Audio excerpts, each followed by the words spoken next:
Good evening, ladies and gentlemen. Thank you for attending the Hubbard County Planning Commission Board of Adjustment meeting for Monday, July 27th. Bear with me while I read the meeting procedure. All persons in attendance at the Planning Commission Board of Adjustment, the PCBOA meetings, are expected to comply with the following meeting procedure. Thank you in advance for helping make this a manageable meeting. Copies of agenda item materials are available for public viewing on the table located at the back of the meeting room. These materials are not to leave the table so that others in attendance may also view them. Please turn phones to vibrate or off during the meeting and conduct any sidebar conversations outside of the meeting room. Interruption or other interference with the orderly conduct of the PCBOA meeting will not be allowed. Defamatory or abusive remarks are always out of order. Disruptive persons will be removed from the meeting.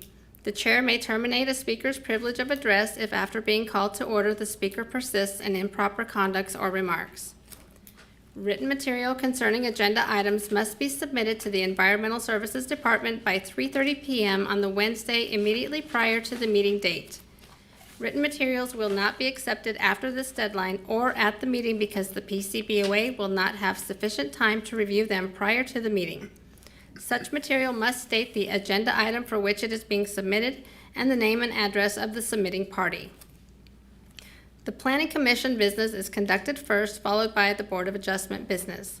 The chair will call the meeting to order and explain the meeting procedure. The chair will read each agenda item into the record and ask the applicant to come forward to the presenter's table, state his, her, or their names and address for the record, and explain his, her, or their request. The PCBOA will then discuss the agenda item with the applicant. The chair will then ask for public comment on the agenda item, and to facilitate an orderly, efficient meeting, there is a 3-minute speaking time limit per speaker per agenda item unless the chair allows the speaker additional time. The chair may terminate the speaker's privilege of address if, after being called to order, the speaker persists in improper conduct or remarks. When the chair recognizes a speaker, she or he may approach the audience podium and microphone, state his or her full name and address for the record, and write such on the speaker log, and then share his or her comments. The audience podium microphone must be used by the recognized speaker because the meeting is recorded. A member of the public may not donate his or her speaking time to another speaker. A speaker should state his or her comments and address the issue, not the applicant. All comments are to be directed toward the PCBOA. Please do not repeat comments already made by previous speakers. The chair reserves the right to ask a group with similar comments to appoint a spokesperson. If the written comments have been submitted to the PCBOA, please do not read them aloud during the meeting as they are already part of the record and copies thereof have been given to the PCBOA. After everyone wanting to speak on an agenda item has done so, the chair will close the public comment period on the agenda item. No further public comment will be taken after this point. The chair will give the applicant an opportunity to address issues raised during public comment. The PCBOA will then continue its discussion on the agenda item and the chair will entertain a motion on it. The PCBOA will make a motion to pass, deny, or table the item. Once a motion is made and seconded, the PCBOA will develop findings of fact for conditional use permit and variance applications and then vote on the motion. Once a vote is taken on an agenda item, the PCBOA will move on to the next agenda item. Meetings commence at 6 p.m. and continue until all agenda items have been heard or until 10 p.m. No new agenda items shall be considered after 9:45 p.m. The PCBOA may, at its discretion, continue an item that is on the floor at 10 p.m. Any remaining agenda items shall be continued to another date or time, preferably the immediately following Tuesday at 6 p.m., and no further public notice will be provided for such a meeting continuation. The PCBOA, through the chair, may modify these procedures prior to a meeting or an agenda item.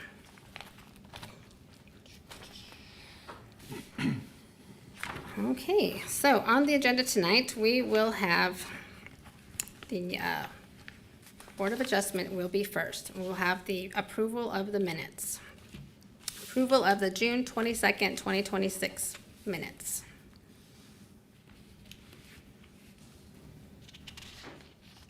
Anyone have any questions or comments on the minutes?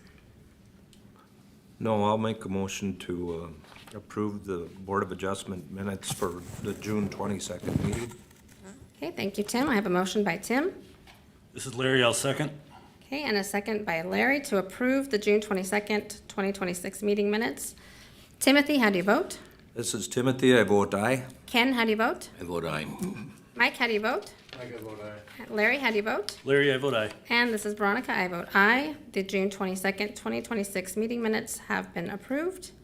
There's no old business, we're gonna move right into new business.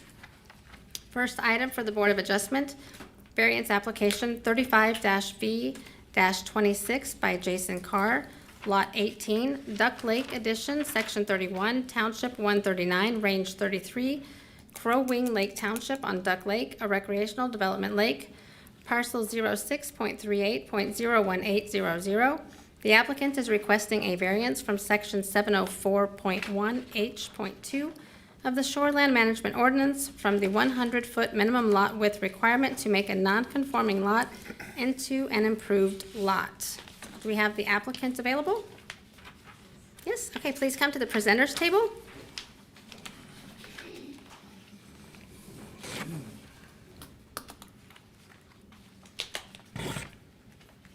Perfect, thank you. Have a seat. Yes. Yes, if you could please just state your name and address for the record first. Julie Carr, 22568 Duck Lake Road, Monaga, Minnesota, 56464. Thank you, Ms. Carr, and you can go ahead and just state your request, please. I'm requesting a variance from a narrow lot, short about 6 or 8 inches on the roadside, not on the lakeside. I'd like to replace a cabin that burnt in 2017. Perfect.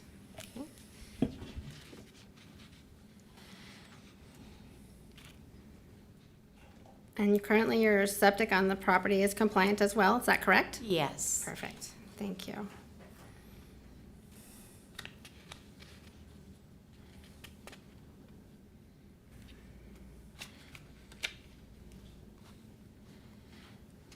Okay, do we have any questions or comment from the board?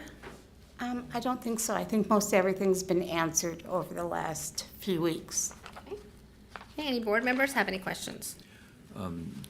Just for clarification, the issue here is that current measurements would indicate that the lot is just a foot or two short of the 100 feet. And that if it was 100 feet, the proposed cabin location, everything else would meet all the requirements. Okay. Yep, correct, and because the house burned in 2017 and it wasn't rebuilt, it went back to the unimproved lot, so we're just taking it back to the improved lot, so, exactly. Okay, I'm gonna go ahead and open for public comment. Seeing no public comment, I'll close public comment. This is Larry. This variance looks pretty straightforward to me. I think we should approve this variance and go with staff's findings of facts. Okay, absolutely, I take that as a motion then? Correct. Okay, so I have a motion by Larry to approve the variance application as presented and adopt the staff's findings of facts. This is Ken, I'll second that. Okay, and a second by Ken. Timothy, how do you vote? This is Timothy, I vote aye. Larry, how do you vote? Larry, I vote aye. Ken, how do you vote? I vote aye. Mike, how do you vote? Mike, I vote aye. And this is Veronica, I also vote aye. Your variance application has been approved. You'll be receiving a decision letter from the Environmental Services with the next steps to for your permitting, okay? Thank you so much. You're welcome, thank you.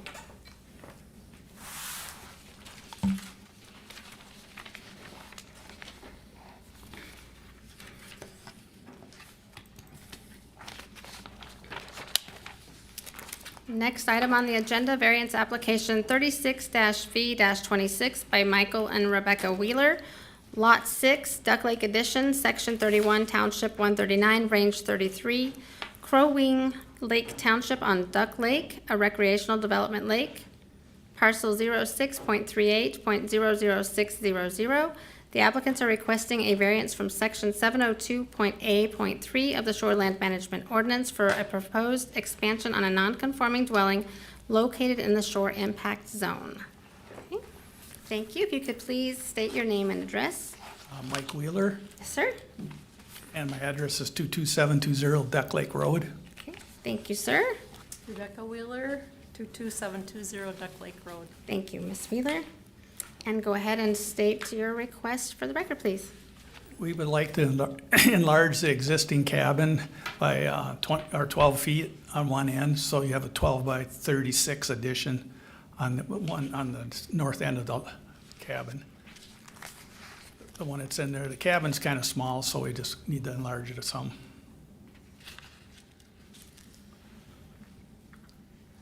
That's And it. currently your cabin is 43 feet from the ordinary high watermark setback, is that correct? Yes. Yes.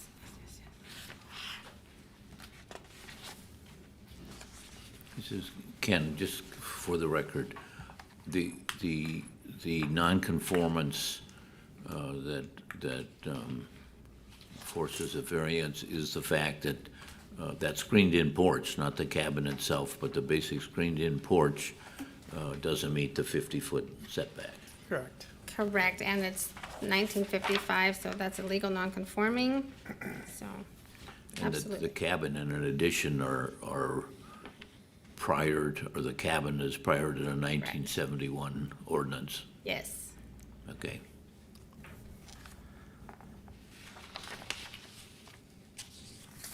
Okay, any other questions from the board members before I open public comment?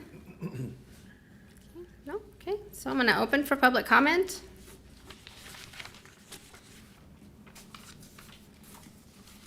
I'm gonna close public comment. And just for some supportive statements, I agree as well. The structure was built before the shoreline management ordinance was enacted, as we stated. Most of the cabin is located outside of that shore impact zone, except for that porch area, as Ken mentioned as well. And this really is the only location for the addition, and it is reasonable, given the interior cabin layout and the proximity of that detached garage back there. So I'm in agreement. This is a reasonable request. Anybody prepared for a motion?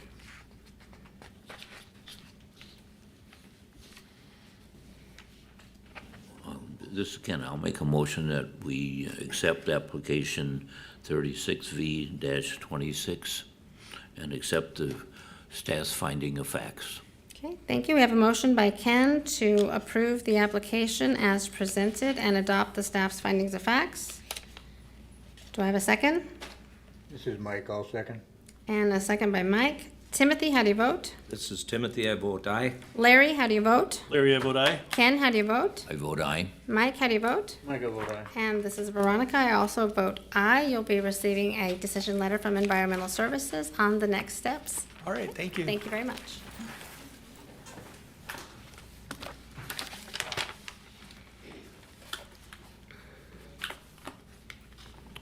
Next item on the agenda, variance application 37-V-26 by Austin Foss and Ryan Ragus.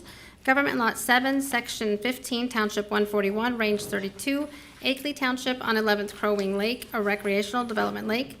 Parcel 01.15.01900. The applicants are requesting to amend conditions 2 and 3 of variance 39-V-25 and requesting variances from section 506.2, 506.5, 701, and 702 of the Shoreland Management Ordinance for a proposed guest cottage that covers more than 700 square feet of the land surface and exceeds 15 feet in height, and to be able to maintain and put to a new use in a non-conforming structure whose use is discontinued. Okay, if you could please state your name and address for the record.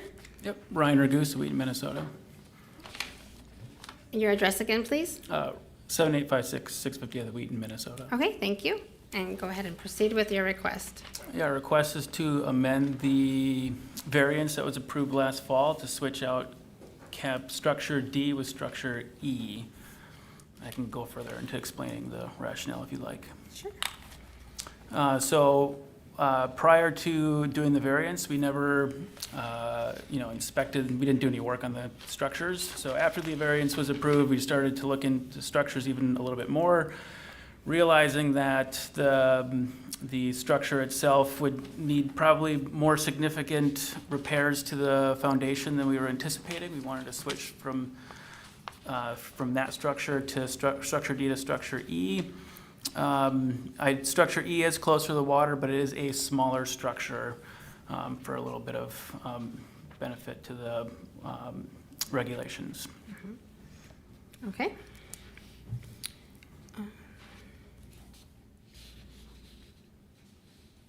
This is Tim. Did one of these have any more bedrooms than the other?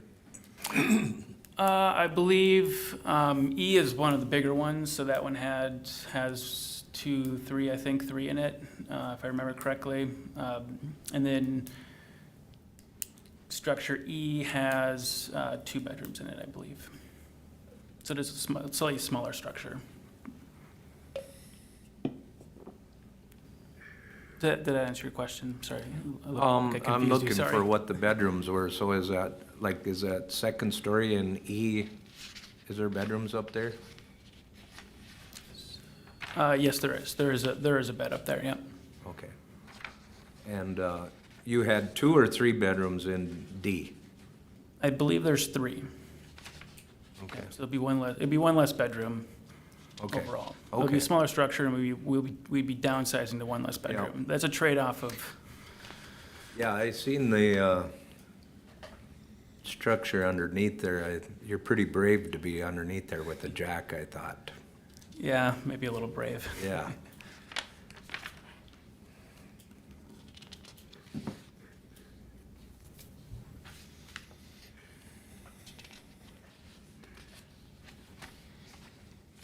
I think this is Ken, I think in the write-it up someplace, you indicated that to redo D, that the basement doesn't meet the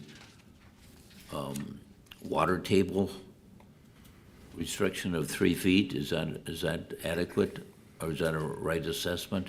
I believe the assessment at the time was that in order to get the proper footings, we'd have to go into the ground, which would probably get to the water table pretty quick. I don't know I'm not an environmentalist, I don't know the answer of like where the water table is exactly, but it's probably, the floor of the basin is probably 3 feet above the water, I would think, but we would have to go pretty deep, I would think, to get the right footings in place, if that makes sense. Is that the only reason you don't want to rebuild right there? We weren't planning on rebuilding, I'm planning on just modernizing, updating the existing structures. We've never planned to rebuild anything to date.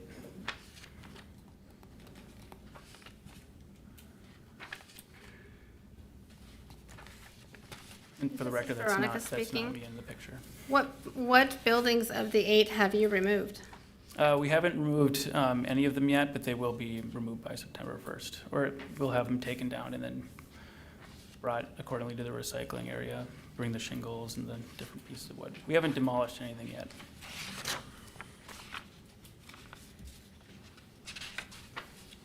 Are you demolishing them, or in what way are you, So the plan is to start off with taking the shingles down, bringing those to the recycling center, and then taking the windows out and the appliances out, bring those to recycling center, and then taking the structures down from there for the other 8 structures.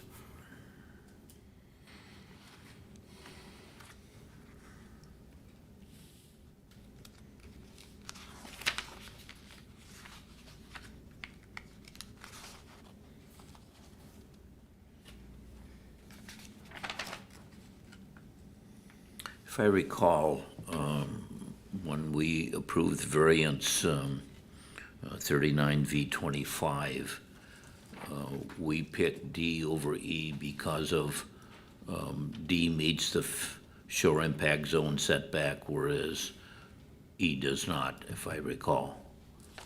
That was our reasoning. You remember? can you repeat that, Ken, please? Can you repeat that? We were gonna allow them 2 guest cabins, given the history of it. And we asked them to remove A and C, and keep B and D, and we picked D I believe, because it has about a 70-foot setback from the Correct, lake. Yes. Whereas E is like 36 feet. correct. So the issue here becomes guest cabins are not supposed to be allowed in the shore impact, actually 100 feet, but never in the shore impact zone. So that's our constraint on not wanting to allow E. That being said, D is 3 cabin, or 3 bedrooms, E is 2, it's smaller, which would suggest less occupancy in the facility. The shoreline there is all buffered with vegetation. I'm looking for reasons why this might be reasonable, even though it's very much in conflict with what a guest cabin should be. Looking for input from my colleagues here. Well, it has a slab it also sits on, so it's not something that's gonna rot away soon. E, How about moving something like that? If they tore down D and moved E up to it, I don't know much about construction that way. Is a cabin of that size, would it make sense without it falling apart or something to move it? no, with no floor joists or stuff, it's a problem. Tim speaking. Okay, It could be done, but it would be. so that's not a viable option then, okay.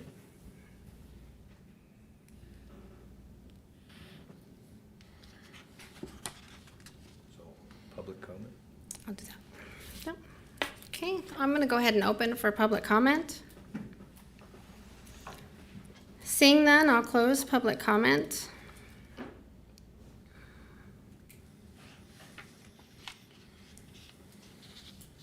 This is Tim. My opinion is I'm okay with it, doing that trade with conditions to, for the future of if anything happens to it, or he's gonna, with no expansions ever, and if it ever Yes, burns down, it's gotta move to setback. So if it ever has to be rebuilt, Yeah. it would have to be rebuilt, meeting setback requirements, okay. Well, this is Veronica speaking. My most difficult part of approving this is the simple fact that he hasn't removed one building yet. And he has 5 weeks to meet his, I'm sorry, I didn't. I said my most difficult part is that none of the buildings have yet to be removed, and his deadline is 5 weeks. Yeah, okay. This is Mike. I didn't get a chance to look at that building very close. Is the bottom of it in pretty good shape, sitting on that slab, or is it starting to fall apart? A lot of the siding around those buildings are terrible. You're talking about structure D, for clarification. E. E. Oh, E, E's it's fine. Yeah, the one we're proposing is in a much better structural sounding condition. And I agree with Veronica a little bit. I see gas tanks at all the cabins, so you've been using all of them? No, we have not used any of well, I don't know which ones they are, but we have not used any of those other structures. The propane tanks that you're looking at were there prior to, they were there when we bought it, and we haven't used them, they're still full. They're brand new. And brand new fixtures on the interior. And the front cabin A has living quarters, people are in it. Sorry, say again? I believe there's people living in the first one, The lodge, which one, in A. I wanna bring it back down to the map here. Well, I just was, during lot views, there just seems to be stuff inside. Only just looking at, that that none of them have been Yes. demolished yet. So there was just people staying inside letter A. Yeah, so A had, we were used that last year. This year we moved everything out of there this summer, so that hasn't been used since this spring.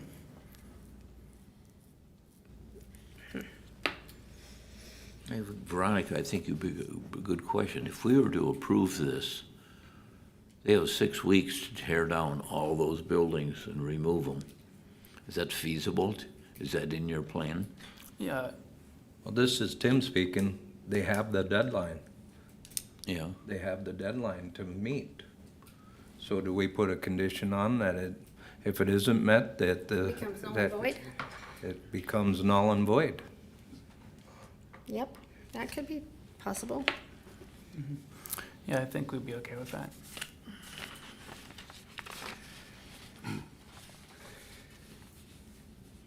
Well, this is Mike. I think we're violating a lot of the ordinances here. I can't agree with this, but myself. And again, this is Veronica speaking. I just wish that I had seen a lot of, that was the whole purpose of providing the deadline and giving them all summer and the deadline of September 1st to give them time to remove these structures. And not having one gone is a little concerning, alarming. And then, that's all. I understand the An situation. excavator and a dumpster will have that wiped out in a day. It should have been done already. They got till September. That is true. Yeah, they could do it in short order, Yeah, but they haven't started. right. But he's got till September. I would have thought one would have been started. So you know how important that is. I'm very aware, yes. I am in favor of reducing this. It is a smaller cabin, so that is, a trade-off. I would be open with the condition that if it's those if those 8 buildings aren't removed by September 1st, then this becomes null and void. This amendment becomes null and void. This is Ken. I'm leaning towards letting the switch happen. There's a lot of paperwork cleanup, though, that we have to do. First of all, the drawing that was submitted, which we have to refer to, that lists what's got to be removed and what's kept, is still identified as a drawing of June 17, 2025. Okay, so if we approve this, we have to approve that drawing. It has to have some other designation that was in the package. I don't know what we call it, modified document from 617 or whatever, because I have to refer to it if I'm going to make a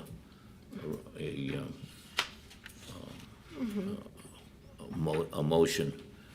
Eric, is there a way of identifying that? Can I call it modified, or document 617-2025 modified? How can I refer to it? Or the one submitted? Help me out. I mean, it's the site plan. This sketch is part of the current variance application, so I think as long as you say the site plan sketch included in the current. The site plan submitted with the application. Yep. Okay.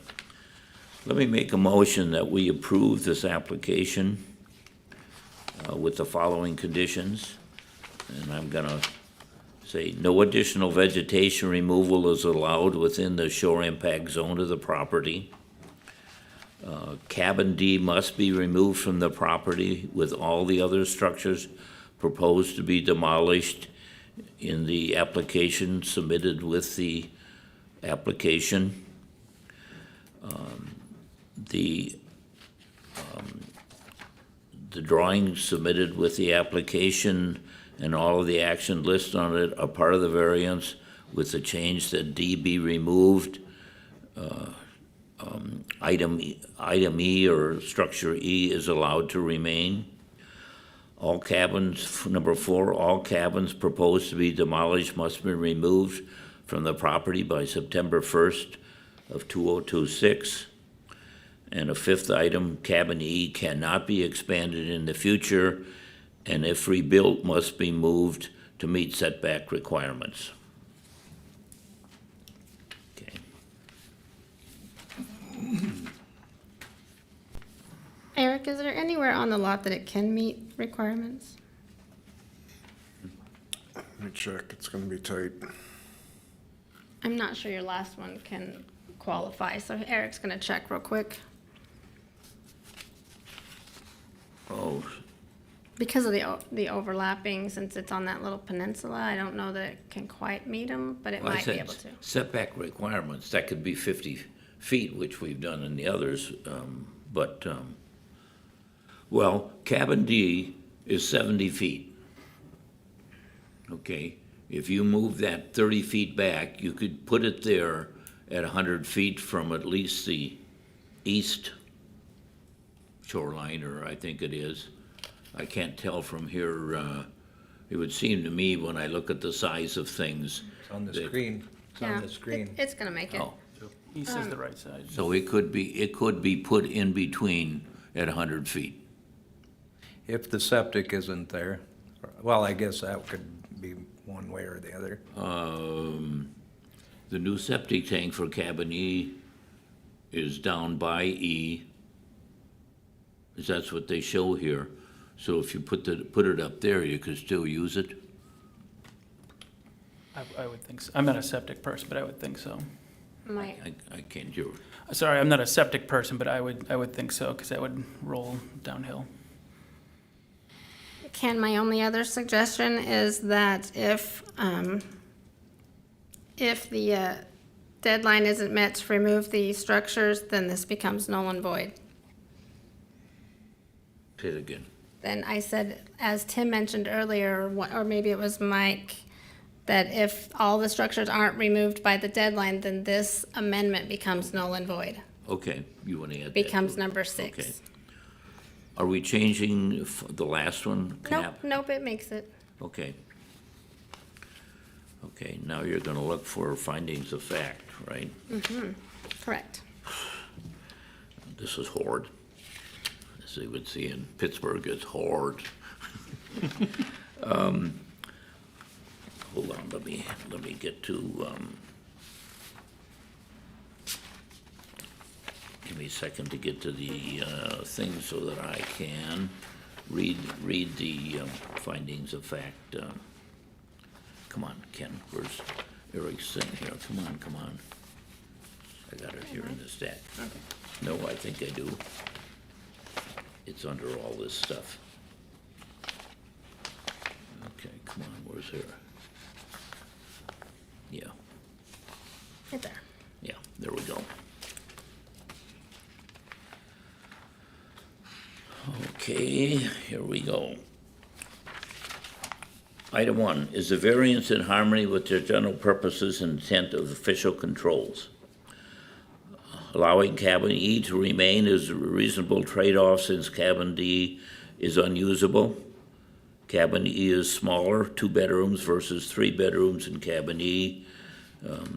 The condition that cabin E can not be expanded or rebuilt except meeting requirements. These trade-offs make up for it being close to, is in harmony with the intent of still be in the shore impact zone. Okay, number, Also, the existing height of cabin E is camouflaged by the vegetation from the lake. okay, So the height is not really an issue there. okay, good. Number 2 is the property owner proposing to use it in a reasonable manner, not permission, controls per item 1 above the request is reasonable with reduced occupancy on the property. Number 3 is a need for a variance due to circumstances unique to the property and not created by current or prior property owner. The applicants were granted a variance for 2 cabins. Cabin D was determined to be unusable after detailed inspection. There is no other alternative for 2 guest cabins which were approved. Let's see, I guess that's it. Well, the property is long and narrow also, and we had existing structures there. That's a good add, yes. Okay, will the issuance of variance maintain the essential character? Yes. Switching cabin D and cabin E will not change the character of what was approved in variance 39V25. Is the staff's finding a typo with a no? It seems to support a yes. No, they're all no in the staff report. No. I didn't understand what you asked. I asked if number 4 was, I believe the staff report supports a yes, It's marked no, and it's marked no. yes. All 5 of them were marked no. Yeah, but I think this, if you read it, it supports a yes. Okay, Eric, was it supposed to be a yes? I don't remember. It Ken's- kind of, Ken's already made it kind of looks answer. like it could be a yes, so. well, I think it's comparing that, other than this, it's just single seasonal residents Sure. in the area, and this is multiple ones. Sure. I think is, well, anyway, I It's said what good. I said. Okay. 5, does the stated practical difficulty be more than just economic considerations? Yes.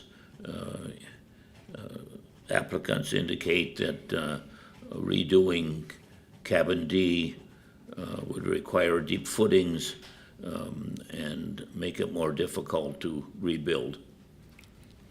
And not meet that 3-foot separation.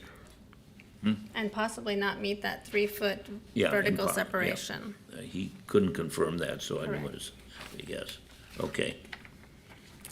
This is Timothy, I'll second the motion.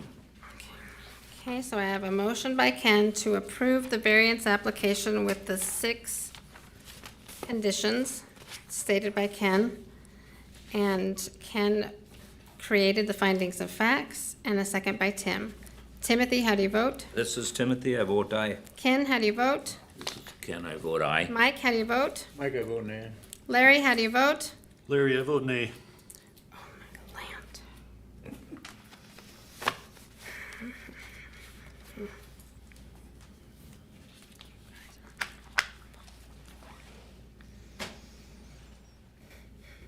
How did you vote?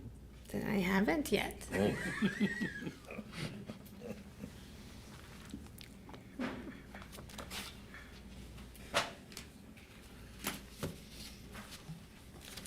This is Veronica, I vote aye. With fingers crossed, you prove me right. This variance application has been approved 3-2. You'll be receiving a letter from the Environmental Services with the next steps for the permitting process for your land use permits and such. Okay, thank you. Appreciate you all, thank you.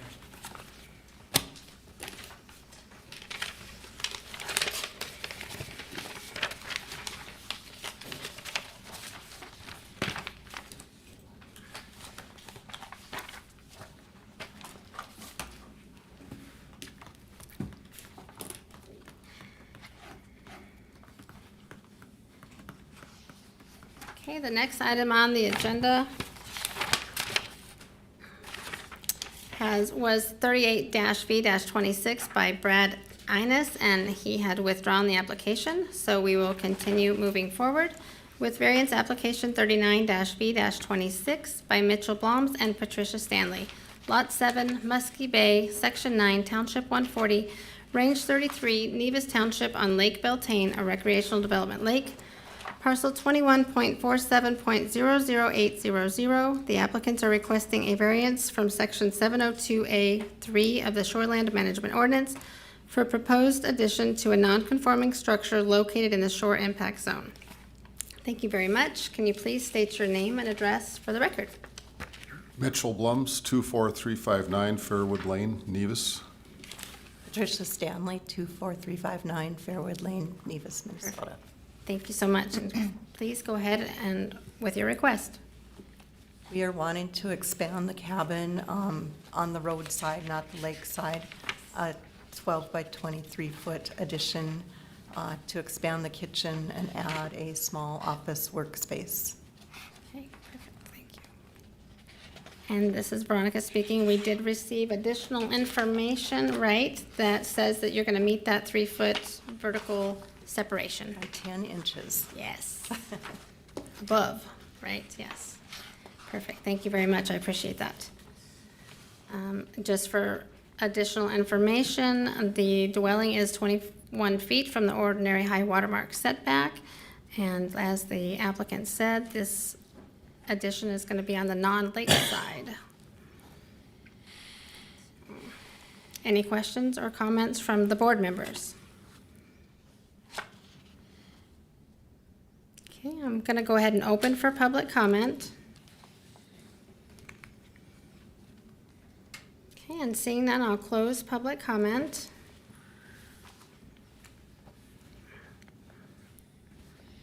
I think, for the record, let me state that we did receive documentation that in fact the lowest level of the addition meets the 3-foot ordinary high water mark offset. Yes, thank you, Ken. And I appreciate you turning that in. Thank you very much. Yep, and the septic on the property is compliant in size for the 2-bedroom, and you're not increasing the bedroom space. You're expanding the kitchen and making an office as stated. During the lot views, I noticed that we discovered you've got quite a bit, 120, or quite a bit of shoreline there when we asked you about your side lot line.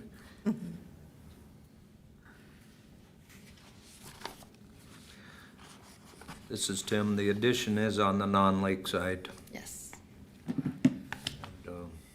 so it won't affect the lake. right. And adding to increase the kitchen square footage is reasonable.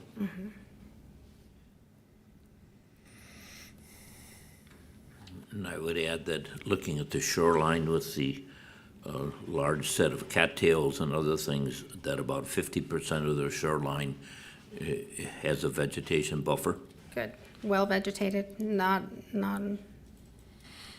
very minimal erosion.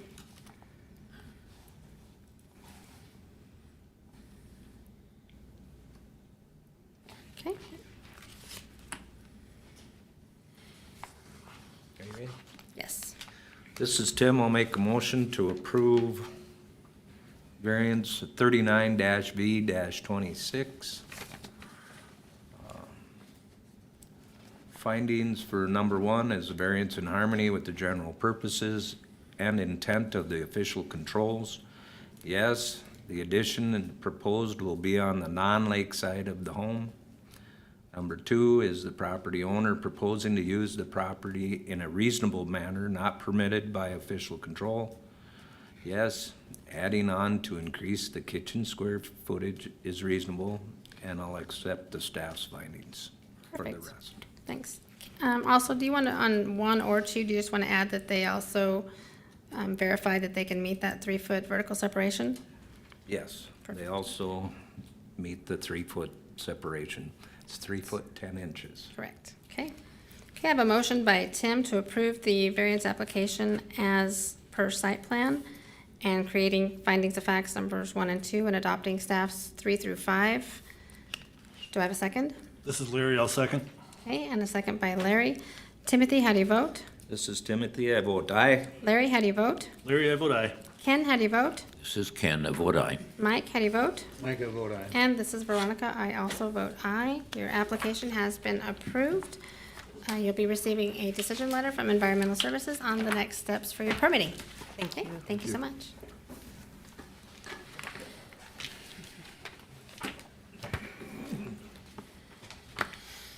Next, I'm just gonna say, we have this one, the one in between, and then a second one, we might want to take both of these. Absolutely, Yeah, sure. good idea. okay, next item on the agenda is variance application 40-V-26 by Hubbard County Parks and Recreation. The north half of the northwest quarter of the southwest quarter of the northwest quarter of part of the northwest quarter of the southwest quarter, all in Section 10, Township 142, Range 34, Clay Township on Deep Lake and Natural Environment Lake. Parcel 04.10.00200, the applicant is requesting a variance from Section 502.1 of the Shoreland Management Ordinance to place a deck within the 150-foot ordinary high watermark setback. Hey there. Yeah. Can you please state your That's a name lot. and address? I know, I got it all out there too, right? Corey Kimball, Land Commissioner here at Hubbard County, 101 Crocus Hill Street, Park Rapids, Minnesota. We're down at the Public Works Building. First, I just want to say I appreciate what you guys all do. I've lived here my whole life. I appreciate what you guys keeping the county in good shape. So it's been a big project for me since I've started here three years ago. So it's finally feels good to get to this point. So the first variance here is to repurpose. First of all, we have the ski resort built a retaining wall, and I believe they had storage along the lake. As you guys saw, sorry I couldn't be there Thursday. I was on vacation with my family for a couple days, but I hope Greg could kind of show you around a little bit.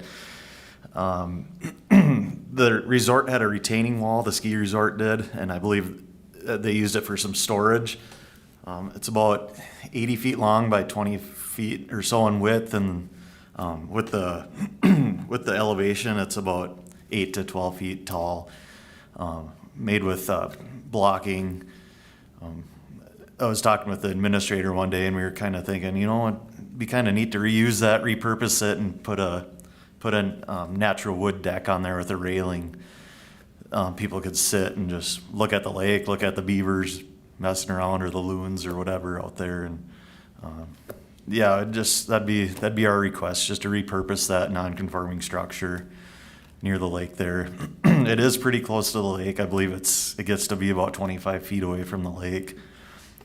Right now a little further because it's so dry out there, but the water does come up to about 25 feet or so. Yeah, so natural, we definitely use natural wood flooring and railing, and no roof or anything like that would be needed. But yeah, it'd just be something simple, something to reuse it, and Sure. yeah. All right. Well, I'm just going to go ahead and open for public comment. Seeing none, I'll close public comment. I just had a quick question as far as lighting goes. Are you going to have any lighting on it for the evening, nighttime? No lighting, no utilities to it. I don't think we really need that. In the wintertime, we're not gonna use it, and in the summer, it stays light out till, the park's only open till 10, so, How are you not going to use it in the wintertime, though? Can you just explain to me how it's not going to get used? just if it snows, we're not gonna go out there and shovel it off. I wouldn't, and, But the park's going to be open 24/7, yeah. 365 days a year? Yeah, yep, it'll be open all year long. Well, you're going to have to maintain the sidewalks then so that people can use it. Yeah, yep, you mean to the To every area of the campground that's going to be public use. Yep, we will. We'll maintain everything with snow blowers, and I guess, yeah, if people really want to use it, well, I guess we could shovel it off in the wintertime. I just it's wanted to it's know gonna how be a you're big- not going to use it. I mean, I'm just Yeah. curious. Yeah. Yep, so, Will you have lighting in the parking lot area? yes, yep, so the parking lot will have lighted structures. Yep, so it's, There'll be So- some light there.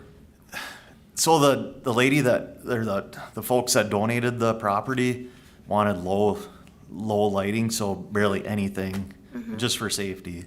So Right. really, we don't really want to add too much lighting to other structures if we don't have to. Right. How close is that fishing pier to that? It'll be, do you see the point to the left there? Okay. The DNR went out with us, and they decided that'd probably be the best spot with minimal. So would any of the campers be able to get down there and fish crappies at dark? Yeah, yep, I would think If I so, was a yeah. parent sitting up there watching them fish, I might want a light up there. Yeah, and, yeah, I Kind of mean, lighting. we'd gladly add a light, but we don't wanna ask for too much if we don't have to. Yeah, a light would be nice, I would think, even if it's a low, low dim light. Where you're walking, there's Yeah. gonna be people there in the dark. Yep. It'd be neat even if we could have, some kind of solar light, or you don't have to worry about too many underground utilities or overhead, but, This is Yeah. like, you're 20 feet wide. Are you putting in more footings or posts or some supports to hold this thing up? for the most part, there's partitions. It seems like, for the most part, that'll be okay, but we probably will have to put, probably some braces, especially on the lake side, some posts, just so it doesn't, I don't know, bow. Obviously, in this picture, you're gonna have to fill in behind this wall. Yep, we'll have to do, And I don't know where your 20 foot is gonna go, but it looks like your structure is only 10 feet wide, so. yeah, and it gets a little bit wider, then it gets narrower, so it was hard to put a dimension on the map. But there again, are you gonna need more footings to support this or not? I don't think so, no. You didn't have a blueprint in your, No, and I think it's gonna be as basic as we can make it, and it might not be the full 80 feet length. But it'll just be just a basic, we might have to put some posts to hold up the deck a little bit in areas. But for the most part, it's just a basic, I don't know, boardwalk, yeah. But the retaining wall itself, that's the closest it's going to be. Yes, to the- yes, yep, for sure, yep. So yep. the wings are gonna be the closest, or the wall? The wings, Okay. yep, yeah. Will you be filling in that gap between the wall and the, and land there? Yeah, so that used to be like a little basement, and I would think it'd be best if we filled that in and leveled it, just because right now it's causing a think little bit of it'd be- erosion. Be a safety issue for Yeah. kids running around underneath and stuff. Yeah, we wouldn't want that, so it would be best to kind of fill that in, level it off, kind of minimize the erosion that is going on. That's another thing we were talking about, pulling everything out of there, and which would be another chore in itself, but this retaining wall, it actually does help from the erosion. The bank gets so steep there. So it'd be tough to lose that, but I guess I would ask that we could, maybe fill that in and level it off, and, at least make it a little bit more safe for folks. But the brick wall itself is pretty sturdy, and, there's definitely been buildings on that property that didn't have that nice a brick wall, so it's kind of surprising. But for the most part, the deck will go out on them wings that go towards the lake, won't go any further than the wings. I believe them wings are about 8 feet, so yeah, it will go behind and in front of that main wall, approximately 20 feet wide, the width, and then fill under it, level it off, so we don't have any more erosion there.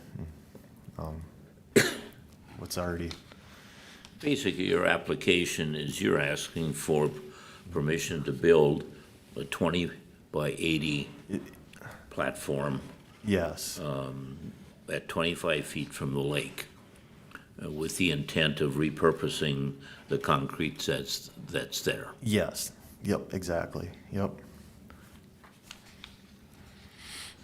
Eric, this is Veronica speaking. When Corey's mentioning fill, 80 feet's a long way. do we need to address that, since where we're, because I don't understand, I need clarification on what amount of fill, and since we're 20-some feet from the lake, do we need to address that and need numbers, or no? Because fill Since- wasn't on there, sorry. they've got the whole shoreline that's within the park. I'd be surprised if the volume it took to fill that void would exceed what they could do with a permit. Okay, so we're clear, we're okay there, though, so, Should be. okay. That picture's probably worst part of it. I should have took a picture of the best part of it, but, yeah, it would take probably, I'm just thinking of maybe 30 yards or so to fill that whole thing level. And then, just put support posts underneath it.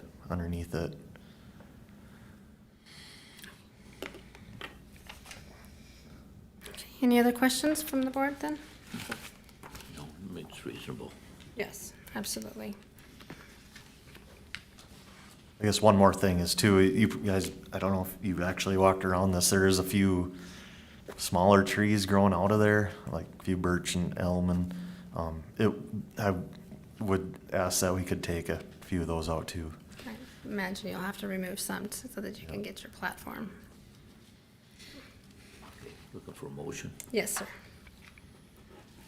Go ahead. I make a motion that we accept variance application 40-V-26 and accept staff's finding the fact. You're gonna place the condition with the downward lighting must be placed on the elevated platform? I'm sorry? Are you gonna place the condition about the lighting? If you want to, yeah. I'm indifferent to that, okay. I guess it depends on the board. This is Myself, Larry. I would like lights on the Yeah, this is Larry. I would like to see lights on Sure. it. Okay.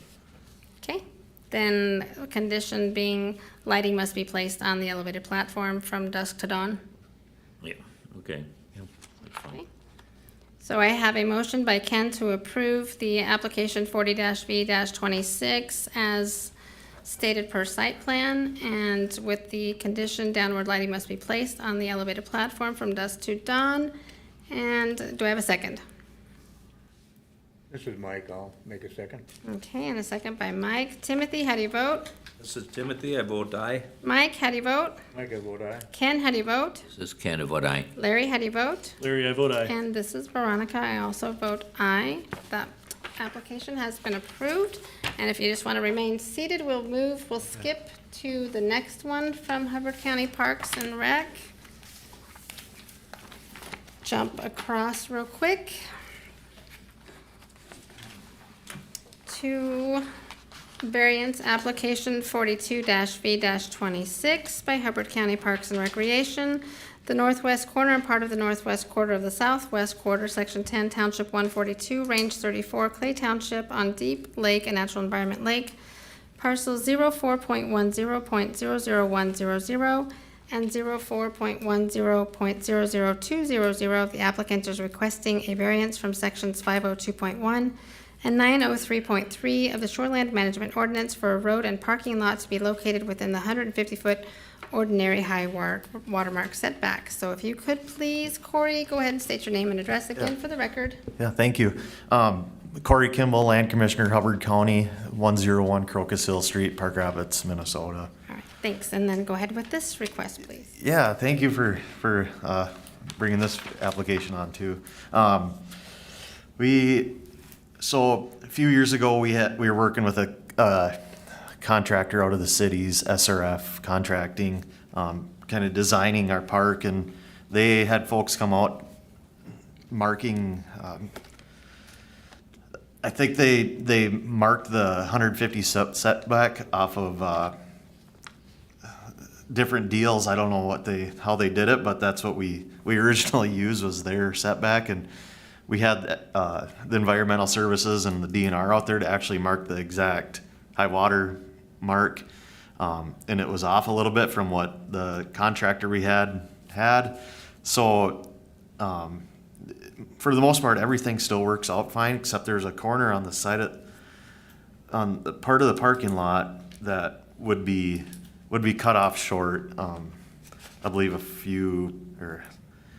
think it was like 6 to 12 parking spaces were going to be cut off.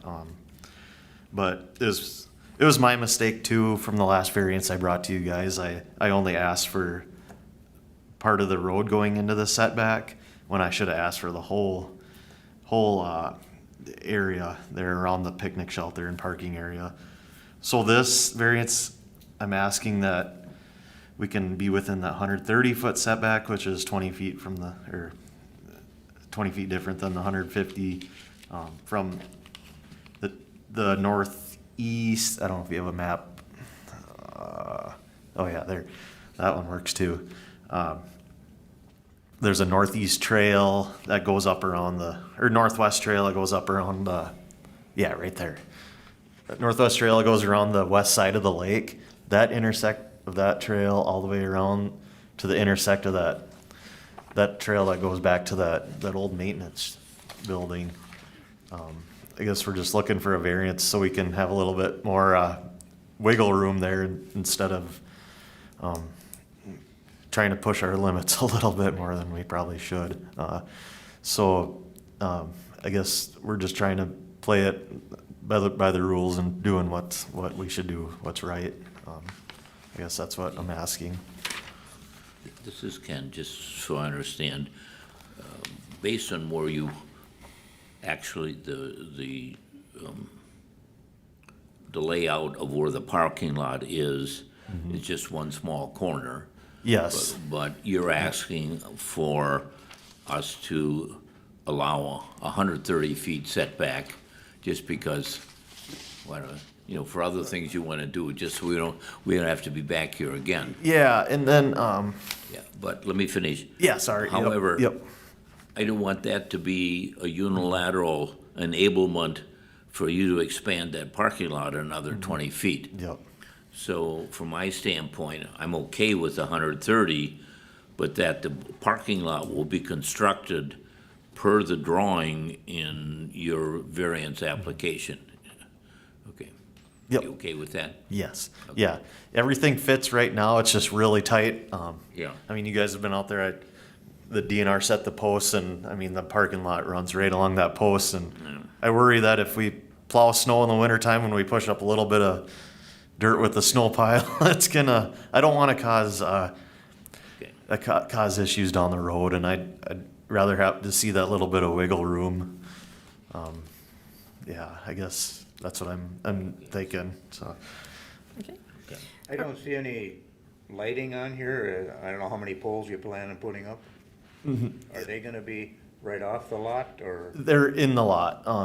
Yeah, right on the edge of the lot, pretty much. Yep. There's gonna be posts, or I don't know what the engineer calls them, but yeah, yep. Probably address that in the conditional use permit. Yep. Okay, you want a motion? Yeah, and those. I'm gonna do public comment real quick for the record. Oh, I'm sorry. It's okay. Okay, for the record, I'm just gonna go ahead and open for public comment. And seeing none, I'll close public comment. And go ahead. This is Ken. I'm gonna make a motion that we accept application 42-V-26 for 130-foot setback. But with the condition that the parking lot will be built to the drawing in the application. Okay, got a motion by Ken to approve variance 42-V-26 as presented on the site plan with the condition that the parking lot is still built as the site plan stated. Yeah, and Correct? yeah, and accept the findings of Yep. facts from the staff report. Yes, and adopt the staff's findings of facts. Do I have a second? This is Mike, I'll second that. Okay, and a second by Mike. Timothy, how do you vote? This is Timothy, I vote aye. Larry, how do you vote? Larry, I vote aye. Ken, how do you vote? This is Ken, I vote aye. Mike, how do you vote? Mike, I vote aye. And this is Veronica, I also vote aye. This one has also been approved. Thank you. You're welcome, and I then get- I'll get to the next one, and then we'll, Can I just ask a question? So I've seen like 20 site plans of this place. Is it this picture here you're talking about, or?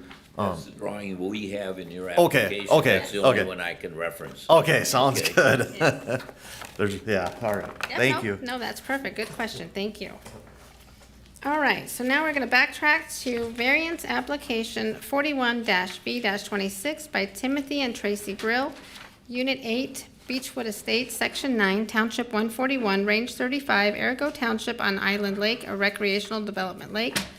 Parcel 02.51.40800, the applicants are requesting variances from sections 702A3 and 1014.3C of the Shoreland Management Ordinance and a condition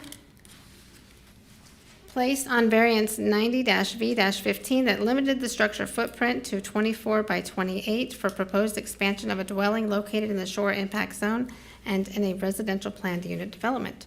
Thank you, sir. Can you please state your name and address for the record? Timothy Grill, 26138 Island Bay Drive, Park Rackets. Okay, thank you, sir, and go ahead with your request. So I'm requesting that we add an 8 by 28 onto the south side of the existing cabin. We're also going to change the roof line. I don't know how much of a variance that would be or if it's necessary, but the entire structure will remain within the platted footprint that's allowed by the association.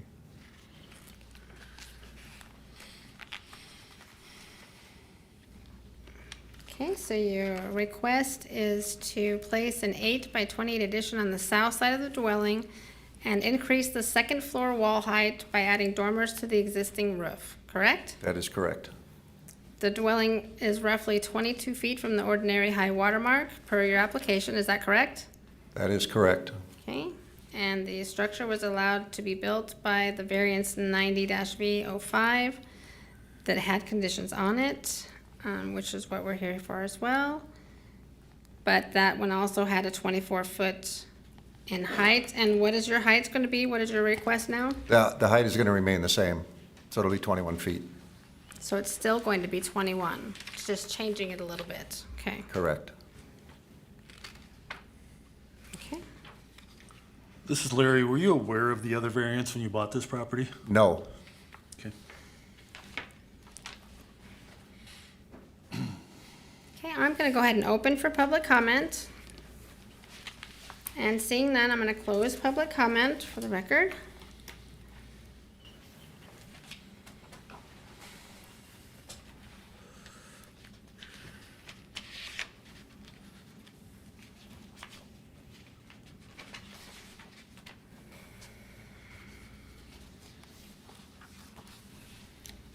And what is the purpose of the expansion?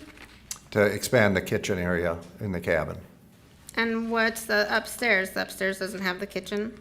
No, the kitchen is downstairs and to add a bathroom to the upstairs. Because there right now, currently is only one bathroom in it. And due to health conditions, we need an extra bathroom. When you came out, you could see that there was a porta potty out in the back side. And I would like not to have to do that every year. Mm-hmm. What's in the upstairs currently? A bedroom? Well, there's 3 bunks, but it's just an A-frame. So there's about a 6-foot wide walkway throughout from the front to the back, from the lake back to the road.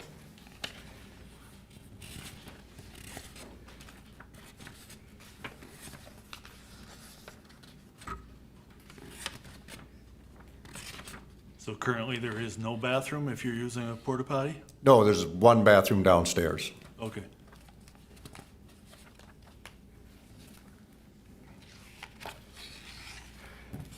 This is kind of, if I understand, the original variance 90V05 was very explicit with regards to the size of the footprint and height of any structure, and that our ordinance is pretty clear about no expansion for PUD units that are in the shore impact zone. So you're asking for a fairly significant change, variation, nonconformance in what you're requesting.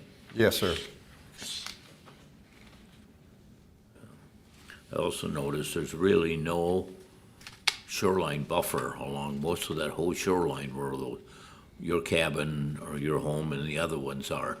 They're basically grass to the sand and nothing in between at all, vegetation-wise. We have redone that shoreline 3 times in the last 9 years because of the ice heaves. Okay. And so we have finally, after enough research, I have finally got it down to where there has not been a problem in the last year. And hopefully that will remain the same. There was not a steep, it was too steep of an angle from the lake to the shore, and so in the winter, it would just push the shore back toward the cabin. Yeah, I have a lot of experience with that, called my place.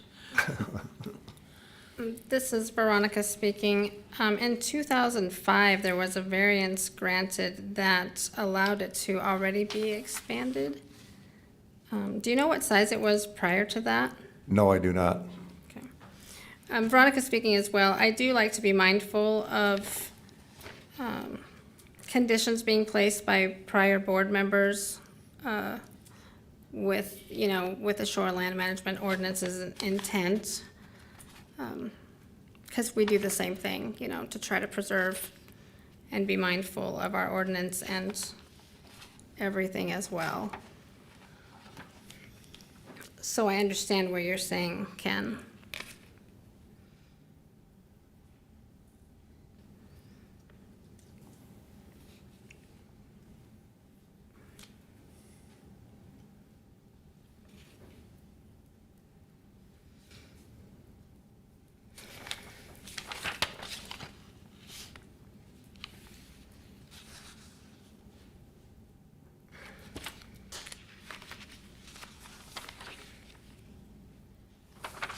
What year did you purchase the house? 2016.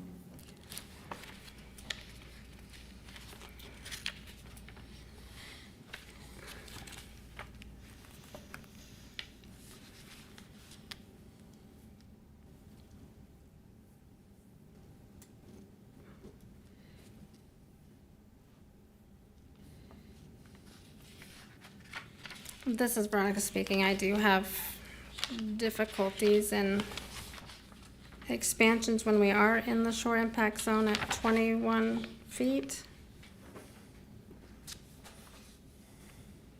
I'd like to add also, if I could, Yes, sir. I was president of the association for the last 7 years. During that time, there has been 2 new cabins and a expansion of a 3rd cabin that have gone all the way out to their footprint.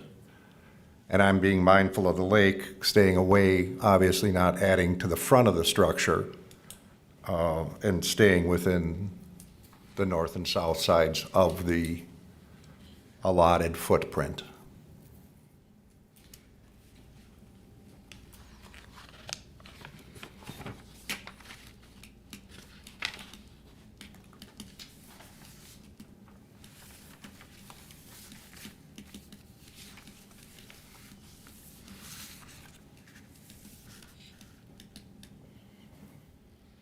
Yeah, this is Tim. I'm feeling the same way about the previous variance, saying no further expansion, and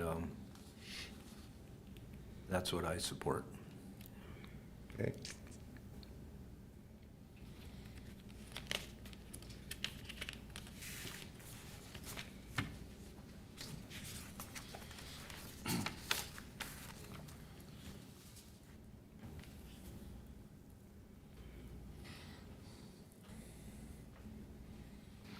You ready?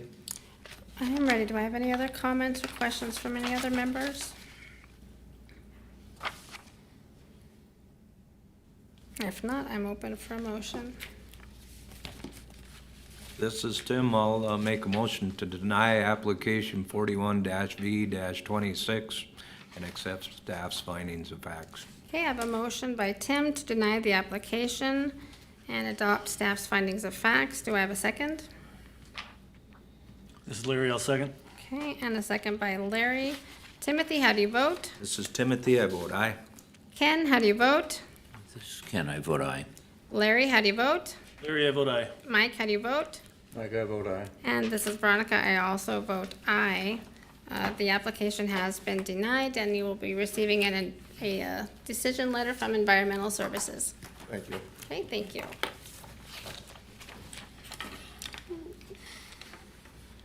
All right, next item on the agenda. I think we move into The Planning Commission. First thing we have is the approval of the June 22nd, 2026 meeting minutes. Do I have any questions or comments for the Planning Commission minutes? This is Larry. I move we accept planning commission meeting minutes from June 22nd. Okay, thank you, Larry. I have a motion by Larry to accept the meeting minutes as presented. This is Tim, I'll second the motion. Okay, and a second by Tim. Timothy, how do you vote? This is Timothy, I vote aye. Larry, how do you vote? Larry, I vote aye. Ken, how do you vote? I vote aye. Mike, how do you vote? Mike, I vote aye. And this is Veronica. The June 22nd, 2026 Planning Commission meeting minutes have been approved. There's no old business, so we'll move right into the new business for the minor subdivision application by Craig and Angie Nelson. The south half of the northwest quarter, Section 29, Township 141, Range 32, Akeley Township, Parcel 01.29.02110. The applicants are requesting to subdivide a 19.7 acre property into 2 tracts. And I don't believe the applicants are here, but we can continue to move forward with the application. It is pretty straightforward. This application, let me go back here.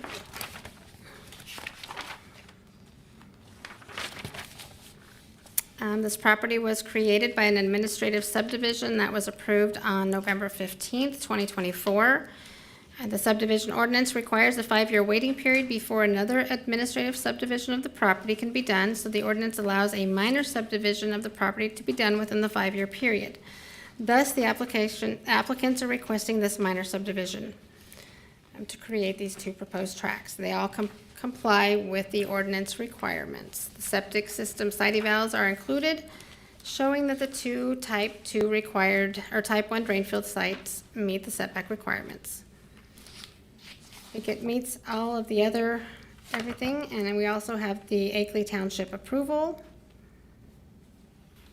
So any questions or comments? And just a courtesy reminder that minor subdivisions are approved by the Planning Commission, so we do not need further approval from the Hubbard County Commission. This is Ted. I've got a question. Oh, yes, sir, please. On the driveway, will this new created lot have an easement to use the existing driveway? Yes, it says there's an existing driveway that provides access to the existing house. And a 33-foot easement is shown on the certificate of survey and the application to run along the south property line over the existing. Thank you. Mm-hmm.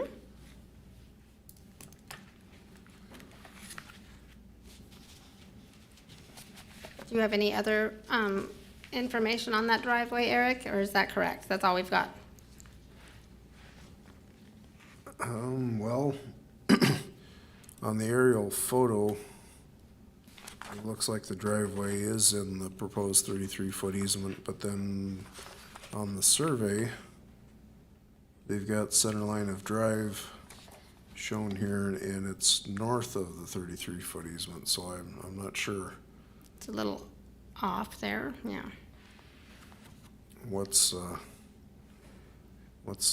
correct. Right.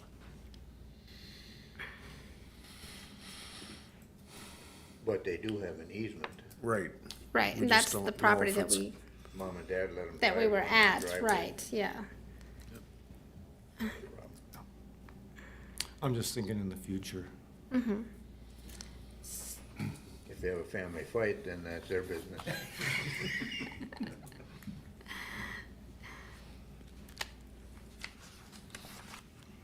Eric, do you want different documentation then? No, like Mike said, I mean, Yeah.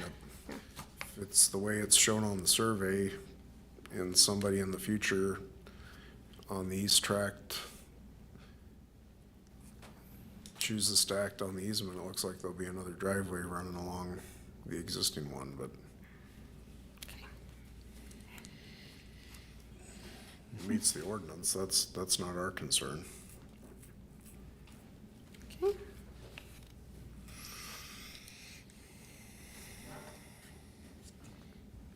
Okay, any other questions or comments? I guess I'll open for public comment. And seeing none, I'll close public comment. Ready for a motion? This is Timothy. I'll move to approve the minor subdivision application by Craig and Angie Nelson. Okay, thank you, Tim. Do I have a second? This is Mike, I'll make a second. Okay, thank you, Mike. I have a motion by Tim to approve the minor subdivision application and a second by Mike. Timothy, how do you vote? This is Timothy. I vote aye. Mike, how do you vote? Mike, I vote aye. Ken, how do you vote? I vote aye. Larry, how do you vote? Larry, I vote aye. And this is Veronica. I also vote aye. All right. Next item on the agenda. Conditional use application 1-CU-26 by Billion Real Estate Holdings LLC. Government Lot 2, part of Government Lot 8, Government Lots 7, 10, and 11, and the northeast quarter of the southeast quarter, all in Section 1, Township 141, Range 34, Lake Emma Township on Petite Lake, a natural environment lake, and Big Man Trap Lake, a recreational development lake, parcels 16.01.00200, 16.01.00600, 16.01.00800, 16.01.01200, 16.01.01300, and 16.01.01500. The applicant is requesting a conditional use permit per section 401, Table 1 of the Shoreland Management Ordinance for a proposed commercial planned unit development use. Thank you. You could please state your name and address for the record. Yep, Angela Baldwin, authorized agent, speaking on behalf of Billion Holdings in regards to Wanawak Resort and Conference Center at 21254 County 24, Park Rapids, Minnesota. Perfect, thank you, Darren. If you could please go ahead with your request. Yeah, we're asking for a conditional use permit to open up to a resort that was privately owned previously by the previous owners, just for themselves. And we're opening it up to corporations, associations, different organizations to come and use our facilities as a business, where one group comes at a time. And we cater to them at kind of a more 5-star luxury retreat center, offering meeting space, commercial kitchens, meals, accommodations. One private group at a time will come and join us. We'll get to enjoy all the recreational activities that we have to offer, boating, hiking, biking, winter activities. We propose to be open year-round. We have a variety of off-site activities that we're going to facilitate, whether it's golf at different area golf resorts as well. We'll provide all transportation to our groups, but we're really kind of a corporate retreat center, and that's really what our business model is, and that's the customer base that we're looking for. So each of the cottages and accommodations do not have kitchens in them. So we have the 2 commercial kitchens in our lakeside pavilion and our main lodge with our executive chef, where we'll provide all meals. So it's an all-inclusive package that we're selling to our potential customers. They arrive, we bring their luggage to their accommodations, we bring them to the main lodge, we greet them, we do all the things, let them have meetings, all the AV and technology that we provide for facilitating hybrid meetings or remote, meetings where some of their executives cannot join. But we also want to bring them to the North Woods, and we want to bring them up north and experience the lakes and experience all the nature and get that experience that a lot of these meeting planner and corporate groups are looking for. Perfect, thank you. So the maximum, so it says here that you have generally 15 to 60 guests. What's the maximum capacity? 72. 72, okay. Yep, the property has 6 cottages and a main lodge with 36 bedrooms. Each bedroom has double occupancy only, so 72 would be the max if everybody came with 2 people and they were comfortable sharing I mean, spouses or, things like that. So 72 would be the max. Okay, and so is there gonna be staff on site 24/7? Yes. Yeah, so of that 72, that does not include staff, that's just guests. That's just guess. So there's different quarters for staff. No quarters for staff. All staff are either local or, and live off-site. Okay, so they're just gonna be like awake during the whole shifts or whatever? Yep. so- Working? Yep. Okay. So we'll have different shifts, for sure. And when we have groups on property, we'll have, overnight security and Right. janitorial people just maintaining the groups that are there. Right, okay. Yep. So, no overnight for staff, just on-hand working staff, okay. Perfect. Okay, I'm just gonna go ahead and open for public comment for the record, and seeing none, I'm gonna close public comment. This is Ken. Go ahead, Ken. Question. When we were out there, the issue or information regarding the 50% shoreline has to be natural vegetation.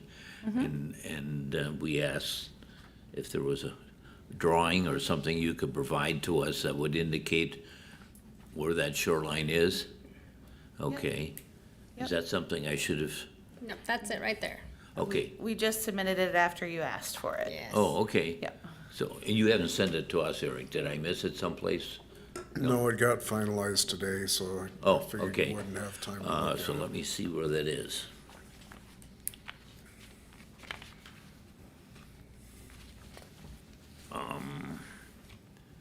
So 200. Okay, that entire line of parcel 0200 plus around, okay. And that one is 0600, okay. That looks- And this one is 13, okay. And 1200. Okay, so that's the east or west side of 1200. Okay. All right, so this is Veronica Those are speaking. basically all the ones I had marked that were possible, so good. Perfect. Thank you. Yes, it's a nice, it's very well detailed. It's just exactly what we were looking for. Good. So I think it'd be easiest just to go ahead and go through like the staff report, just so that we can document everything. So just for the record, I'm gonna read the first one here. The commercial planned unit development, conditional use permit is requested for the property. The 3M company historically operated its corporate retreat center on the property, and the current owner seeks to reuse the structures and grounds for a similar executive retreat center. And as we've seen on here, that the application has a very descriptive proposal for the use and details. So the proposed dwelling unit density falls within the allowed dwelling unit for the property. There's going to be no additional dwellings on the property or planned.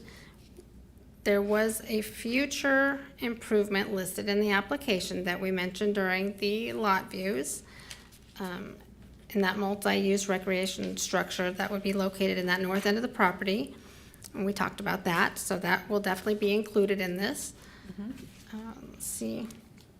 The septic on the property are sized properly to accommodate the proposed use. You've already taken care of the permit and they've already been installed. That, when we were on site for the lot views, they were like, they already did the inspection that week, is that correct? Yep, correct. So we're all up to date for that. And you have already turned in this 50% of the shore impact zone for its natural or existing state, so we have that. That has been met.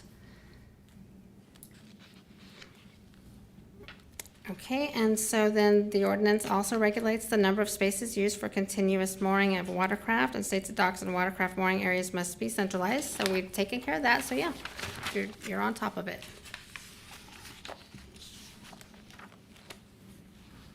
You've received the variances that were granted to allow those non-conforming structures.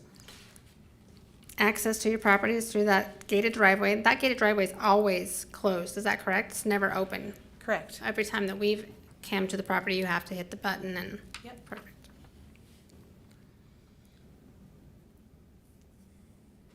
And you have hours for the shooting range from 12 to 5. That's gonna be any day of the week? I mean, it's fine, I'm just curious. It could be any day of the week. Just- Yeah, so that's- primarily our groups are pretty much going to be Monday through Friday. We don't anticipate a ton of weekend corporate-y Right. business, but just in case. just in case, it could be. It's also temperature Driven. related too. So if the temperature is below 20 degrees in the wintertime, we can't shoot. So we have to pay attention to With the big man trap, Sportsman's Club just down the road. Yeah. I'm sure they're having shooting hours, Yeah, at least that much. I have heard them. I'm like, yep, they're, so. Are you looking at the conditions? Yep, so we'll just go over the conditions now. Yeah, So- okay, because I had a couple of things. Right, perfect. So the conditions, number one, this conditional use permit is for the operation of the entire premises as one commercial planned unit development use venture. As such, any land that through the subdivision or addition to the property to which the CUP is granted is added or subtracted is or are not granted or allowed the right to operate in accordance with the CUP without first applying for or obtaining the necessary CUP from the county. That is just fine. Number two, the overall number, types, and locations of dwelling units and other structures allowed to be located on the property is as shown on the site plan. We can go through, we've already gone through all of that. Do you have any questions? Anybody have any questions for number two? In number 2, I think I'd like to add where it says labeled site well layout, WNE 88, okay? And the 2 pages labeled 01-141-34. Because What- there's more a little more detail on those 2, so I'd like those to be part of the official. Okay, Okay? Second, Ken, let me add that in here.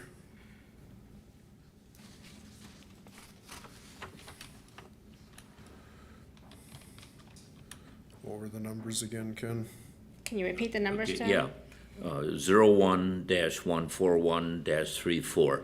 It's 2 pages, and that's the numbers that are on it. At least in the packet I have.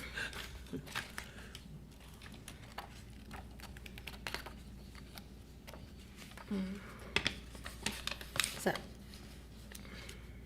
oh, I see. This one here? Yes. Yeah. There, then if you flip. Yeah, and see, shows more detail on with the various structures. Okay. Okay. And number three, the documentation has been provided. Yeah, You want to say something like the 50% minimum shore impact natural environment requirement must be met per document submitted in the application? That's what I would suggest we write there, okay?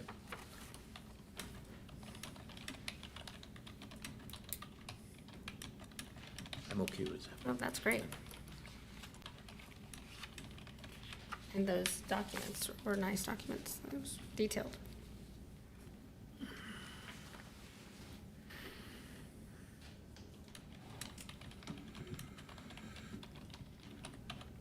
Hopefully my computer does not decide to do a Microsoft update here, Right. but it's, Okay, number four. Yeah, allowed hours of operation for the trap shooting range, as stated in the application, that should be fine.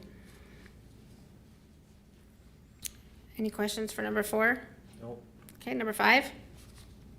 one thing, Eric speaking relative to 5 that was noted when we were on site is I believe there's also a dock on the south end of Petite Lake that wasn't captured in the application, so that'd be just something to mention.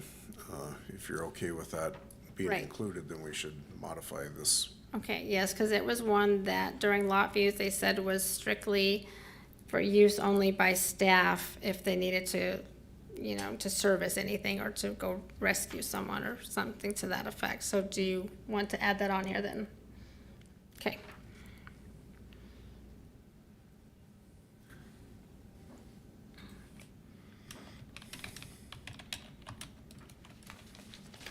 Is it T-shape, Angie? Yeah, it's T-shaped.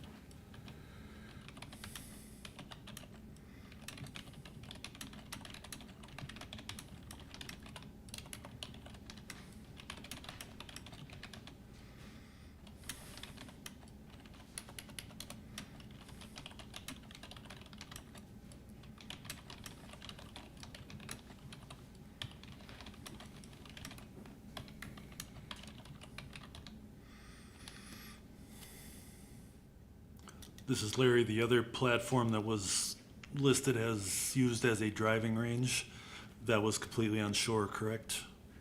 Yeah, completely onshore. And that's not listed anywhere either, does it need to be? I believe the platforms for the driving range are included in photos that were submitted at least, if not on the site drawings, I'd have to look at them. Forgot about that second drawing.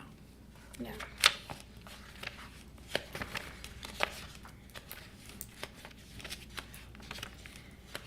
I'm pretty sure that those photos of the platforms for the driving range were in the photos. I don't see that yet. Just don't want you to have to take it out because we missed it. Right. Right. Right.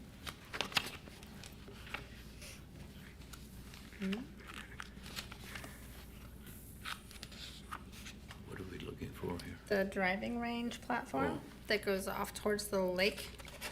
It's just a big platform.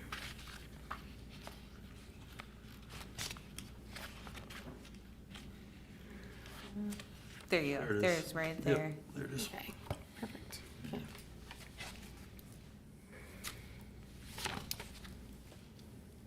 All right, number 6.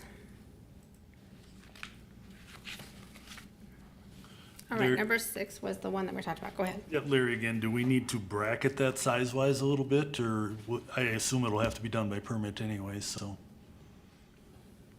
It's up to you. It's going to be the one that's out back there by the tennis courts. Yep. In that area where there's already septic or water and the well. Yep, and it's probably where they're planning to do it in the future would be beyond any, like, amount of feet towards any lake Right. or, That's what I was thinking. It was beyond the. but we would probably setback. need a permit for it, I would imagine. Are we concerned any about size restrictions on that since it's gonna be behind, most likely beyond the setback? Can you pull up the aerial just for verification real quick, please, Eric?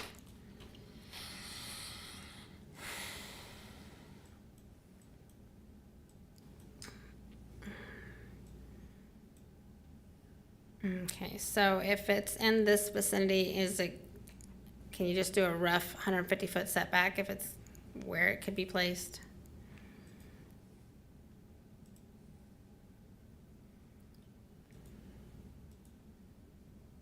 Or 100-foot setback, I guess? 100, yeah. Oh, darn. There it goes. Did we miss it? Darn it. I told it not to restart, and it is anyway. Break frame. They have to get a permit, right? Right, but it should meet the 100-foot setback, and if it's a 100-foot setback, then we're not really concerned with the size so much. Correct. So, okay, so then, moving, The multi-purpose you're talking about. correct. Yeah. Right, yes, that's correct. So then number 7 was the septic system on the property. They've already brought it to compliance, it's already pulled the permit, and it's already been placed in the ground and inspected and everything, so that has been taken care of. So then, any other things that anybody could think of as a possible condition?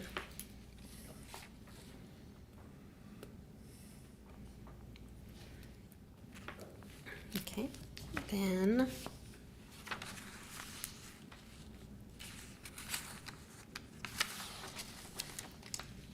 accept the finding. Yep, I would accept the staff's findings of facts. They're documented. I was just reviewing them to see if they needed to adjust any for those two things that had been taken care of. Number 9, the septic systems are sized. It's already been brought up to date, so.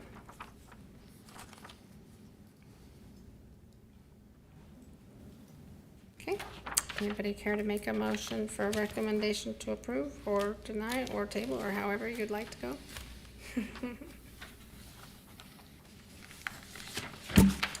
This is Veronica. I make a motion that we recommend approval to the Hubbard County Board of Commissioners that we, for 1 CU-26, the Billion Real Estate, for this conditional use permit application, and that we, with the potential conditions, and we adopt the staff's findings. So we've taken 7 off, the septic one, because that's already fixed. We're leaving it on there, even though it's already been fixed, but it still needs to remain on there. It doesn't on here, that's what I was. Oh, well, maybe it was earlier, unless he took it off. I Did you took take it it off? off because it Earlier, wasn't- okay, earlier he told me to, It was already addressed. okay, perfect. Okay. Okay, This is Timothy, I'll second the motion. and a second by Tim.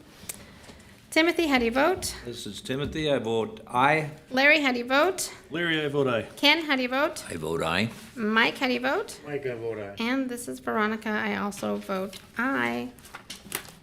The next step will be to go toward the Hubbard County Board of Commissioners. All right, thank you very much. You're welcome. Shannon. Come out for the 3-day inspection. I know, right? The 3-day weekend inspection. Be quiet. Well, you know where I am, so. Thank you very much. You're welcome. We're not allowed humor, I guess, because we're recorded. All right, next item on the agenda.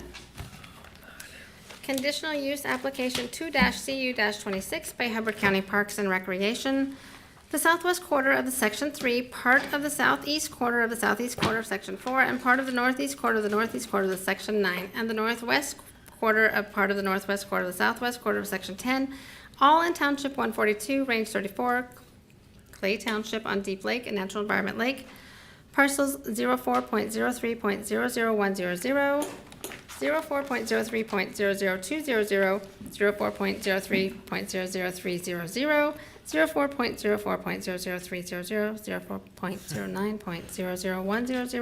04.10.00100, and 04.10.00200. The applicant is requesting a conditional use permit per section 401, Table 1 of the Shoreland Management Ordinance for a proposed county park use. So, thank you, Mr. Corey Kimball. If you could please state your name and address. All right, thank you. Yeah, thanks for having me again. Corey Kimball, Land Commissioner for Hubbard County, 101 Crocus Hill Street, Park Rapids, Minnesota, 56470. The property I'm requesting is located at 32546 County Road 4, Park Rapids, Minnesota. Right.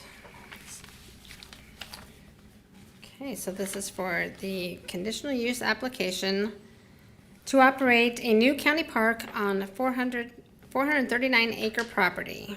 Property was conveyed to the county for the express purpose of it being used as a county park. The donor placed several restrictions on the conveyance that govern the type of use that can occur, and these restrictions can be seen in the deed included in the application. Correct? You said there were multiple things that they Yes. pretty much yep. said. All right. Okay, well, there's nobody in the audience, but for the record, I'm going to open for public comment. Seeing none, I'll close public comment.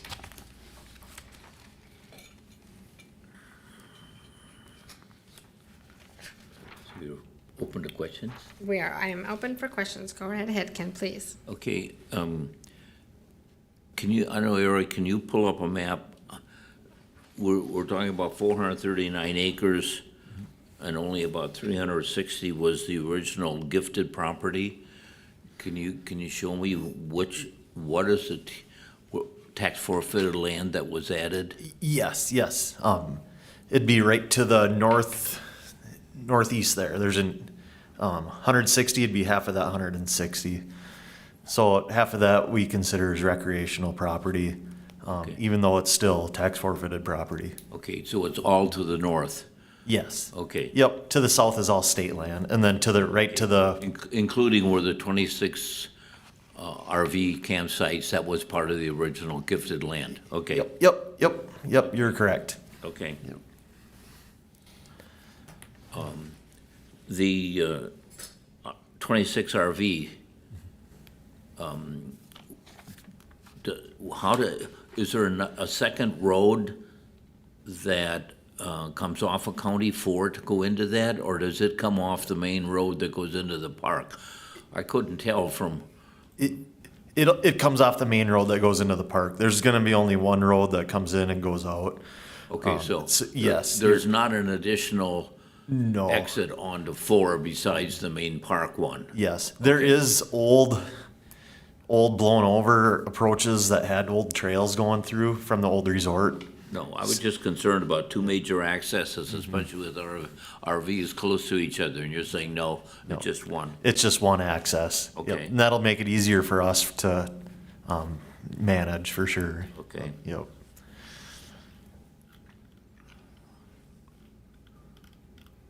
Yep.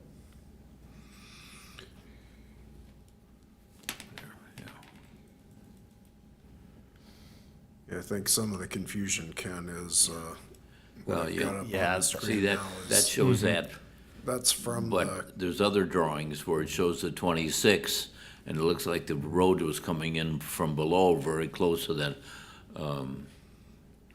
Yep. yeah, Carmel. this is from the concept plan that was done Yeah. when they first started Yeah, Yep. ideating for the park, and so that's some of the confusion in the okay.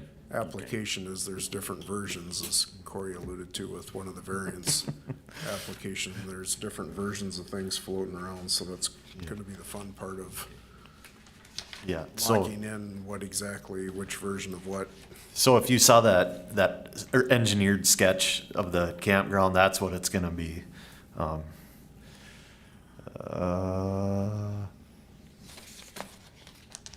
It's up here, A lot of stuff, different stuff going on right there. So that's what, everything's gonna come in on that main road. There's gonna be a loop that has an exit and an entrance on the main Deep Lake Road. Nothing, there'd be no other extra entrances out to County Road 4. It'll just be Well, this shows County 4. Yep. Is the road from County 4, that gap there between the dumpster and the others? That's not the main, That's the main park road. right where the cursor so is. the main park road goes right through between the two parts? Yep, so the dump station will be on the south side. So this map it's north is, yeah, I don't know if you, there you go. The dump station will be on the south side of that Okay, main drive, and then the RV campground will go on the north side of that main drive. okay. So that lighter area, that is the park road then? Yes. That's Yes, it, okay. yep. Yeah, and we just got our 2026 map update, and this map was done before that happens, otherwise. Now, the person who manages this park manages all the part that's covered by our conditional use permit, but also that 26 RV campsites. And the thing we're getting at, and I think it's raised in the staff report, is that that's outside the 100 or 1,000 feet, so it doesn't come under the shoreland requirements. And the thought was proposed that we should recommend maybe to the commissioners that they include that RV park as part of the overall conditional use permit. Otherwise, it's managed under two different situations. You could change or alter that without coming back to the conditional use permit. Sure. Follow what I'm saying? I don't know, Ted, what you think about that, but I would think that since a lot of the people who are using that RV park will also be using the part that is now quote under the conditional use permit. So I think the thought that that entire 17 acres or whatever it is be included in the overall conditional use permit, so. Yeah. A Yeah. thought.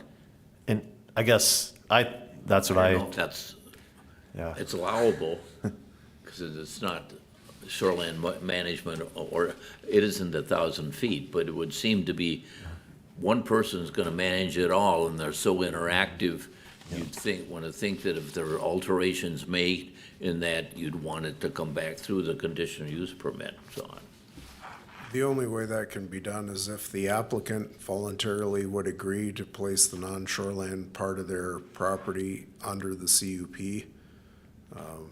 We've had a few properties where that has come up over the years, but it never led to an actual conditional use application being submitted, so this would be the first occasion where we're running into a use that overlaps the shoreland boundary. So it would be entirely the county board's call if they wanted to voluntarily put this and other parts of the non-shoreline portions of the park under the terms of the CUP. Okay, so who, the park commission would have to volunteer that as part of County- the application? I don't. The county board would have to voluntarily agree to that. Okay. What are your thoughts on that?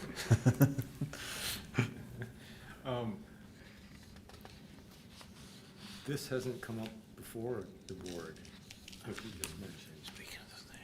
This hasn't come up before the board. Yeah. That you've just mentioned. So my initial thoughts is I would want to keep them separate so that we could have the flexibility to do something else if we needed to, because it's not covered under the shoreline management ordinance. But I'm one of 5 commissioners. If that's what you think of the outcome, it just seems to me that an awful lot of the activity under the CUP is gonna come from that set of people. Yeah, and I would think we would be managing the park as a whole, but now we're limited what we can do in that first 1,000 feet. And that's where you guys come in, is Yeah. that first 1,000 feet. Okay, And beyond that, of course, the county will still be managing it. managing it.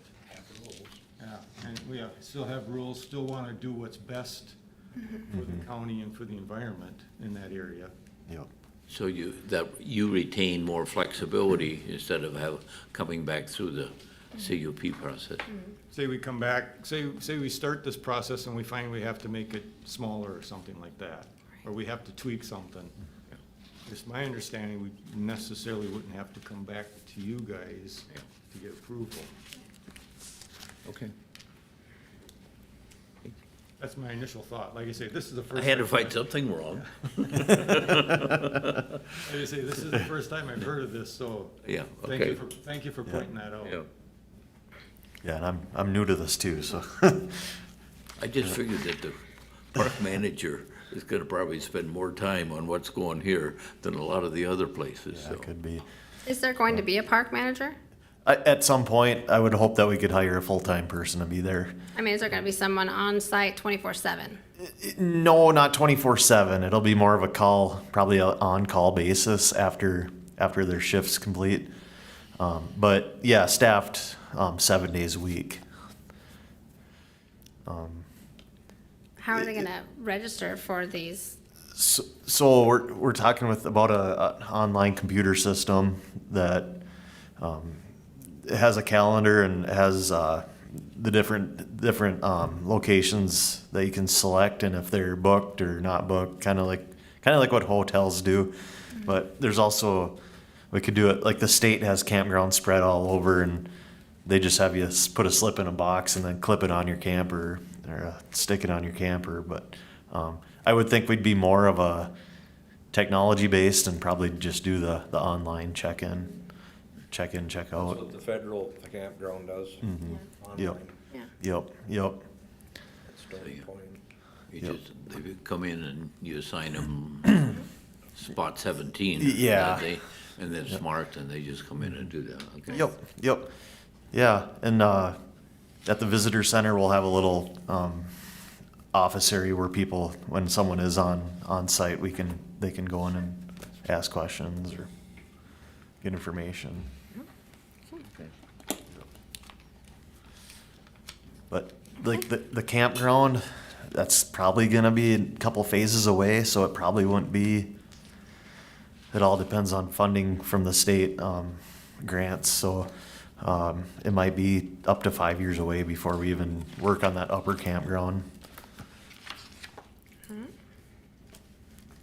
And just for the record, that the county did go through the mandatory environmental assessment worksheet, and it was cleared. And that is documented. So,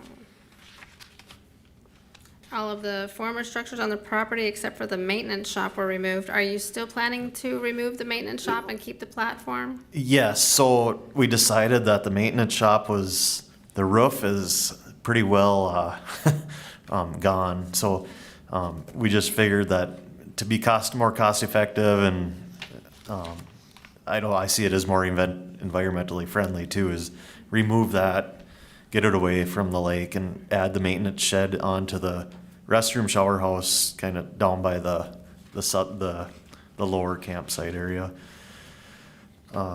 So yeah, we did come get the variance.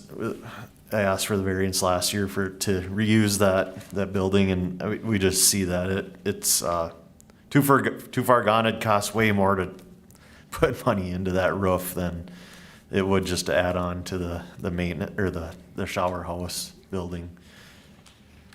And then the parking lot, that trail that goes into the maintenance shed, we just thought that to pull trailers in and trying to get in there with trailers and backing in, and it's not as feasible as it should be. So that's just kind of all we saw out of it. Okay. Yeah. The only other thing that I could think of that came up when we were doing the visuals is that area that's a wetland area that you'll have to cross or kind of cross to get to the other campsite area, the smaller one or tent one. When I look at the drawing, it's hard to see how you're gonna get a road where you're proposing it without infringing on it, and I'm looking at about halfway through the overall, the big document that's do it. I don't know what, Yeah, that must be the lower one there. there, yeah, well, okay, you were there, and that right there, if you look at the drawing of the wetland survey that was in the big proposed document, it shows it blue on both sides of there, and I don't know how wide that's gotta be. I don't know whether we put a condition on, or I just alert you to the fact that you're gonna have to be very careful. You're not Yes. infringing on the wetland when you build that road. Because if you're gonna be pulling RVs in there, maybe not big ones, but you're allowing camper trailers and stuff to come across there. Yeah, I know where you're talking about, and so that area used to be an old campground, and I've looked at that a lot, and it does get pretty narrow, but I think what we're gonna do is I think the limit is a 24-foot camper. So I don't think we'll be seeing much for big equipment going in there. For like tents and pickup campers, I don't see too much of an issue, but yeah, we might have to build it up a little bit for. Also, this restroom thing seems to lay where I see some blue on this other drawing. Yeah, so that's not that's the engineer's plan for the campground. That restroom's actually gonna sit kind of on the road, on the east side of that trail. Yeah. There's a flat area. It's on the wrong side on that map. I'm not sure why they did that, but County administrator told me today that this drawing by the consultant is off as to where that structure's to be placed. He had no idea why the I don't know why they consultant put it there. This drawing here, you say, is a little bit off. Correct. Okay. There's another drawing I can go back to that Corey prepared that and is I more accurate. More accurate. I think that was more for grading the trail. Yeah, like that. Yep. Okay. I've raised my issues. So I have a question on storm shelter. Yes. Where's that? That would be in the visitor center. So the visitor center, that's where everyone will congregate. And which building is the visitor center That going would to be in? up, it could either be the maintenance shed or the visitor center. Right there, the trailhead building, visitor center. And we'll designate areas away from windows and, Okay, just like we do in our offices around here. okay, Yeah.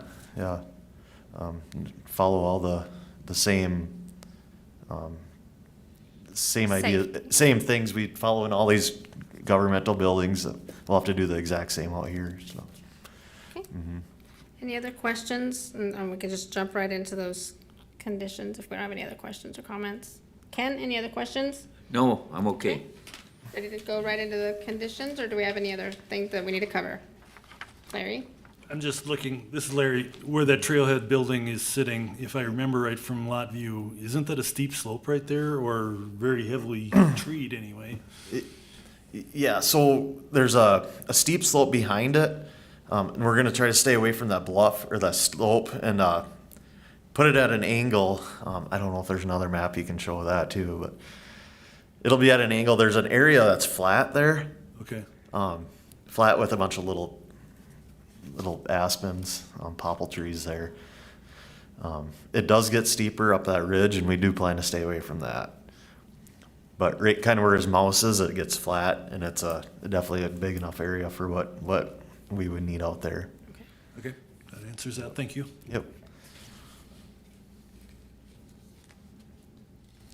So for that building, people, where would they park to get there? So I'll just kind of go over the parking lot. That right, Back over there again? it'll be right in front of the building towards Okay. the northwest a little bit. Okay. So there's not really a parking lot proposed, but, There- or yes, or, There is, I think I put, there'll be let's see here. I had it somewhere, here. I'll just find it quick. visitor center down here. Okay, he found it. I think for us. it Yep. was enough to fit Sure, 20, perfect. 10 or 20 cars. Oh, perfect, yeah. Yep. This is what the consultant provided, but again, not the some of best the other one. info they gave us was not right, so I Right. don't know if this is. Yeah. It will be at an angle, but push more over towards the flat area, so, Okay. yeah. Okay, This is gonna be a nice park. Yeah. We don't know yet if that visitor center will need a variance for excavating in a steep slope or and that not. steep slope, yeah, that's kind of what I was gathering by Larry's comment. Yeah. Okay. Yep. All right, then, just jump right into the conditions then. Any questions for number one? Okay. Number two.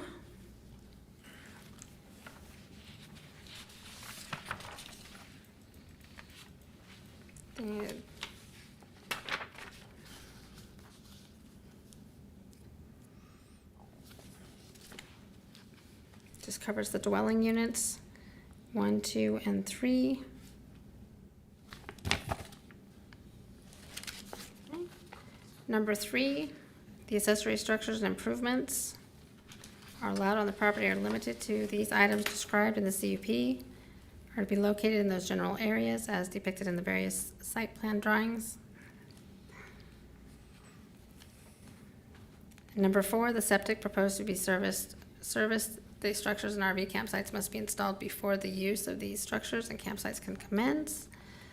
The park visitor hours are from 6 a.m. to 10 p.m. And again, you said it's going to be 24/7, 365 days. Park visitors, those are people that are not already registered to be there. Yes. If somebody comes to visit, or if I want to drive into that park someday, and go down and fish off the pier, okay, I can only do that between 6 and 10. Yes, That's yep, what, yep, this and, meant visitors who are not registered yes, on a campsite or whatever. yep, that's what the, Cross-country skiing, any other activities Yes. that would not be camping, you're Yep. limited to those hours. any day users, yep, for sure, it'll be at 6 to 10. And then, like the upper campsite, in the ordinance that Jeff and the attorney are coming up with, they have to be confined to their campsite during those hours.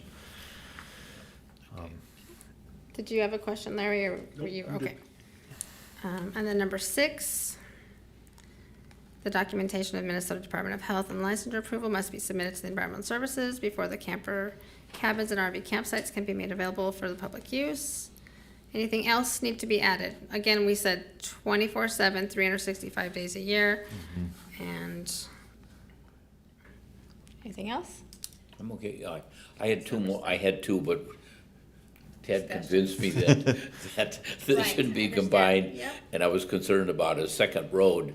I thought from everything I could see, I thought there was a second road coming off of 4. Right, and And I we, wanted it to be 1, and you're already doing it, so.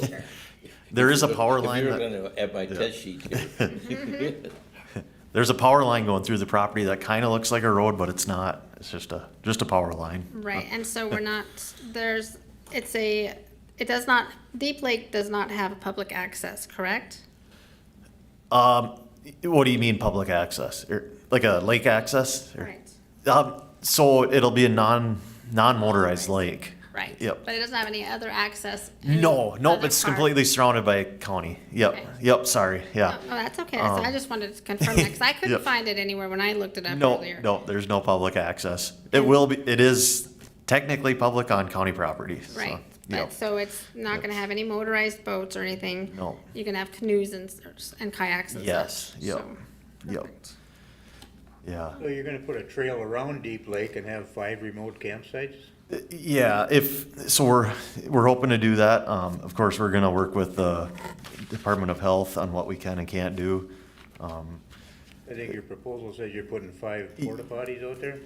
It'd be porta potties, either 5, or if they're close enough with what Department of Health will allow us to do, put them in the reasonable distance from each campsite. So the primitive campsites are actually pretty close together. If we can, They're way around the lake, though. there's gonna be 3 on one side and then 3 on one other side. But you're gonna drive a vehicle back there to pump those out, or what? No, that's the thing. We want to make sure that dually pickup can get back there with a pump on it, and they won't be able to get to a lot of places. So we have to make sure we put those campsites at the right spots. And again, that old concept map, it was drawn up by some people down in St. Paul that probably have never been out there. There's 3 sites, right, see where that bicycle trail points to on that trail?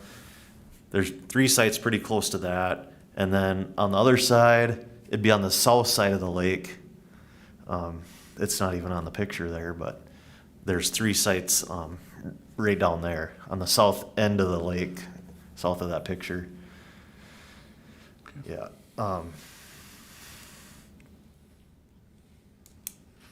Yeah, they won't be too far from the actual main part of the park, not too far away. And that's another thing that it might be 5 years down the road, even if we do try to do something there. But,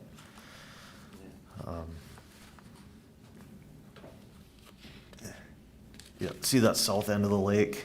There was 3. You can easily drive to them. There are 3 flat spots. yeah, down there. Kind of along that yellow trail that goes, the main trail that goes on the south end of the lake there.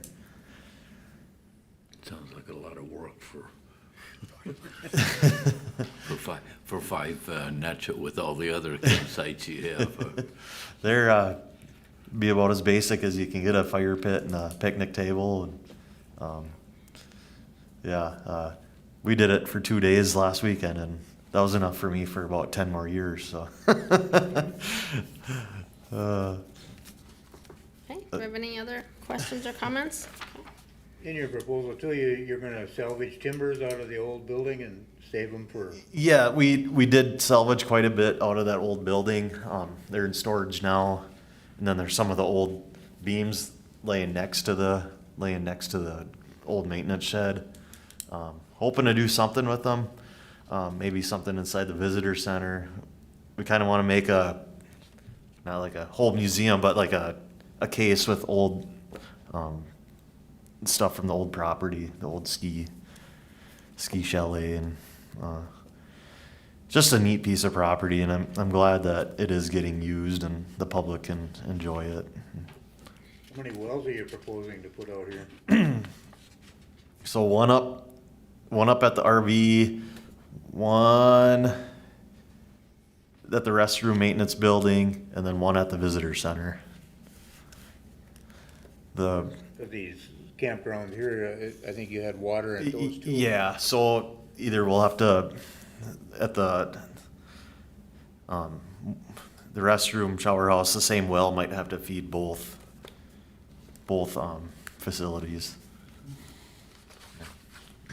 So how much staff do you got out there now? You got just nobody? Well, me, no, we have 3 seasonal park employees, and then one supervisor, park supervisor, and one of the parks. I'm drawing so many blanks. The summer parks employee, he works out there quite a bit with trail work, but I could see when we get full up and going with campsites, we'll have one full-time out there and then one part-time, probably seasonal. So who's in charge of the silt fences now? Silt fences, that's You have quite a bit of information in here Yep. from Minnesota about maintaining and. Yep, that would be our office, or any construction companies that we have work do out there. Or, like Gordon, they did the road work, they were very good with silt fence, and Did they do a weekly report? I would think so. They're pretty up in their game, so. Are you doing a weekly report? I guess I haven't yet. Just curious, I Yeah. didn't, they weren't maintained and you're building a big road where you put extra fill and Yep. there's nothing along there and there's a wetland right there too. Yep. Yeah, no, that's something that I really do like to push for, is that silt fence, and then the straw, erosion control, and, that blanket too, so. Corey, the group camp area, is that tent camping only, or what is that intended to be? Yes, yep, that'd be tent camping. No RVs, just, Yep, will it have designated spots, or just? Just a- an open A area. group come in and they all flap down their tent someplace? yep. Okay. Yeah.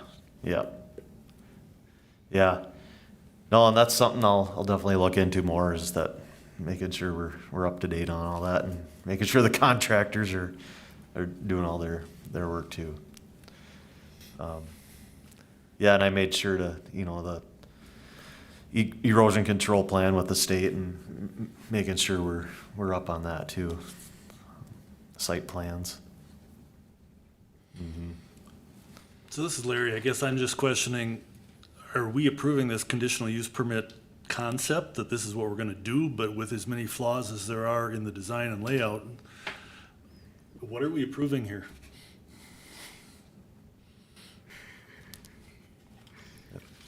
Well, it's in front of you, so that's where we need to lay it down and We're reviewing it and we're making recommendations to to the the board. commission. The board actually, the commissioners get to actually do the final step. I'm just concerned with the discrepancies in the layout if this is what we're approving, how much deviation are we also approving? Well, there was mention during lot views on the road that we were on and the wetlands and the lack of culverts and such too. Right. That was a little brought to our, attention. So what information do you have on it? Yeah, so the engineer designed that road with 2 culverts, and with the heavy rain, it did work well. There was a few spots where it kind of washed out a little bit, but overall, with that really heavy rain we got, it did work out pretty well. And then with the riprap they put along them culverts too, I think it did work out pretty good. And then with the seeding and the erosion blankets, I think that is helping out quite a bit. So for the most part, I think it works out pretty good. And in the future, if we need to add a culvert, it's definitely a possibility. I think the location that we were concerned with was down by where we turned around by the campground. Was that it? The campground area where the Sure. culvert was? So how did that look to you as far as? So is that the culvert that's down there? Is that the area that we looked at that was concerning with the wetland where the road was? On the wetland side? Yeah, we were down there and Yeah. it showed kind of a crossover. There was kind of a path through there and we were worried about. That's what, Yeah. Sure. Yeah. Yep. Is there a culvert there now? Yes, there is, and it's something that if we do improve that trail, making that campground, it's something that we probably would want to put in a new up-to-date culvert, because I'm sure that one's probably from the 1950s or 60s. So, But like Larry said, what is the plan? Is there gonna be a final plan, or, yeah, yep. overlapping stuff here that, So this concept map's actually pretty good. Like the campground there, that's good. There's only one road going in there. The campground, lower campground, that one looks pretty good there. It's I guess the only 2 things that are changed are the group campsites. They'll be more located in kind of conjoined areas, just because that's the way Minnesota Department of Health would like to see it. And then the maintenance and shower house, we want to have that we don't want to dig into the hillside or put it close to a wetland. So I guess those are the only 2 really major things from this concept map that they created. Otherwise, everything else pretty much lines up. Larry, your point is, what are we approving here? Because there's a lot of open ends. Right, and And how responsible are we to feel about whether that actually gets done, or that's up to the county to manage? It is the county, it isn't a private one, so they could. which that was my whatever, but- question, I guess. I get the concept. I know what you're trying to do. Yep. My concern is the oversight after we sign off, or the county signs off on the commissioners. Does it come back to environmental services to maintain checks on some of this, to make sure that it is being put in properly? And I realize it's 3 to 5 years down the road for some of this, so I'm just, for our benefit, what are we approving? Yeah. I guess Eric, you might know more from being around longer, but I guess just an overall approval of an overall concept to make it a regional park. I guess that's what I'm asking for. as far as funding though, it's all through For the most part, it's through grant funding. we're not using county money. No, not at this point. Yep. And I would say to address Larry's question too, I guess, in your conditions or whatever, I guess you could state that you're okaying or whatever on this map type of a thing, if you want to assure yourself, what our limitations are gonna be. If we deviate too much from the map, of course, we probably have to come Yeah. back for approval type of a thing. Yep. I understand though, and like Corey is saying, I think it's basically the conditional use permit is to have the conditional use is a county And park. I get that, yes. Yeah. And then I understand about, the setbacks and from the wetlands and of course, what Ken had concern about the road in that back, I understand that concern. Then, like I say, of course, the setback from the lakes and all that kind of stuff, we want to meet all that. Yeah. But yeah, like I say, I understand your concern too, because Larry, to my mind, what I think we're approving is 26-unit RV campground, a 20-unit smaller one, a group camping area, and the associated buildings, and septic systems that go with it. The actual details, we're not, most of the time, we want, specific. This is too gross a thing for us to do it. But what we are saying, it's about this size, it's gonna have this kind of people, and this is how they're gonna manage it. And we sit here and say, that all makes sense to me. But in terms of us trying to manage where this little trail's gonna be, or what you're gonna do off of it, I don't, we're not in a, we're approving at a higher level, or recommending it at a higher level than trying to, are the individual RV campsites, are they big enough for is the turnaround or pull through? That's not where we're at. And like the campsites, a lot of that has to go through the Minnesota Department of Health, which we will contact them before we even think about building something out there. So everything's gonna be permitted just like any other person would do it. Buildings will make sure to, go through the process of building permits and any cement or anything like that.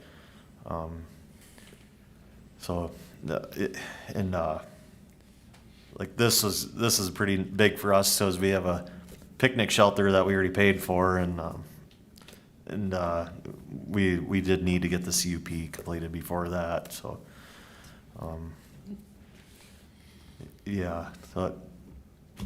I guess, any more questions, I'd be happy to try to answer. Well, this is Ted, and I guess I've got one basically for Eric. So in the future, when the time does come and we do start building buildings, I'm assuming we're gonna have to get a permit for each building. And that they are out of the shore impact, or out of, if they meet setbacks, then we should be able to just get an over-the-counter permit. But if they need a variance, or say the building is something unique, and we may need to come back for a variance for those individual things. Yeah, as long as structure setbacks are met, we can issue permits. The visitor center location is the one that we'll have to see the final plan location on, because there's the potential, as we mentioned earlier, of that possibly being in a steep slope area that would require variance, but everything else so far, that's the only one that I've kind of identified as possibly needing a variance. Okay, thank you. But yeah, to Larry's point, this is definitely a more unique application than what we typically see, where we don't have the detail and things nailed down to the level that we are accustomed to. So, but I think there's And I ways- understand that, I just wanted clarity for what it was we were approving here, and I get the concept thing, that's fine, we're good. Most of the address, you could address that by saying, here are the things that we foresee in the next several years that are fairly concrete, and we're approving those, and anything above and beyond or changes to that would need to come back for amendments. That's a possibility, but then, the board might say, we want more flexibility than that, and not retain those recommended conditions too. Well, and again, we're basically just handing it to you guys anyway as a recommendation for the concept, is my understanding, so. Right, yeah. Okay, And then generally, we're dealing with things that are done in tier 1, tier 2, tier 3, to where this is much further back in some areas for the campground part, you know, so we're dealing with those, 4 cabins and such, and that pier and that, you know, that walkway that we already did the variance for and such, and maybe that other little building, the visitor center, but anyhow, so yes. Okay, is someone prepared to make a motion or recommendation or, You would just make the motion? would you like me to? You might as well go ahead and do it. Any other questions or comments then from the board? Okay. This is Veronica, then I make a motion that we recommend approval of the conditional use permit application 2-CU-26 to the Hubbard County Board of Commissioners with the staff's conditions 1 through 6, and with the multiple site plans on the variance application. Any other comments or questions on those? Larry, you want to? No? Okay. Okay, anybody have a second? You want to accept the 12 findings of fact also? Yes, I will. Thank you. And adopt those staff's findings of facts, please. This is Larry, I'll second that. Okay, thank you, Larry. Timothy, how do you vote? This is Timothy, I vote aye. Ken, how do you vote? This is Ken, I vote aye. Larry, how do you vote? Larry, I vote aye. Mike, how do you vote? Mike, I vote aye. And this is Veronica. I also vote aye. The CUP has been recommended to the Hubbard County Board for approval. All right, thank you. Can I ask one question? Yeah. Was there really a railroad that came down through that area? Yes, there's a logging railroad there. Where did it come from and where did it go to? It went up through, you know where Halverson Road is there? Went all the way up to that, and then it went across all the way up, I believe it went all the way to Bemidji. And then it went south all the way to Akeley, through all them forest roads back to the Red River Lumber Company. Actually, There's a lot of history on that property, actually. It's unique. I believe it goes by Lake George too. Yep. Because I had a lot. Yeah. Yeah, Yola was one of the railroad towns. Yep. That's neat. So I really appreciate you all, and thank you so much. good luck. Yeah, thanks. I'll need it, that's for sure. Thank you. Don't come see us. Thanks, Eric. Okay, the next item on the agenda is the shoreland management and subdivision ordinance, the amendments. The conditional use permit and plat approval process amendments. You all should have a copy of the draft that was provided by staff.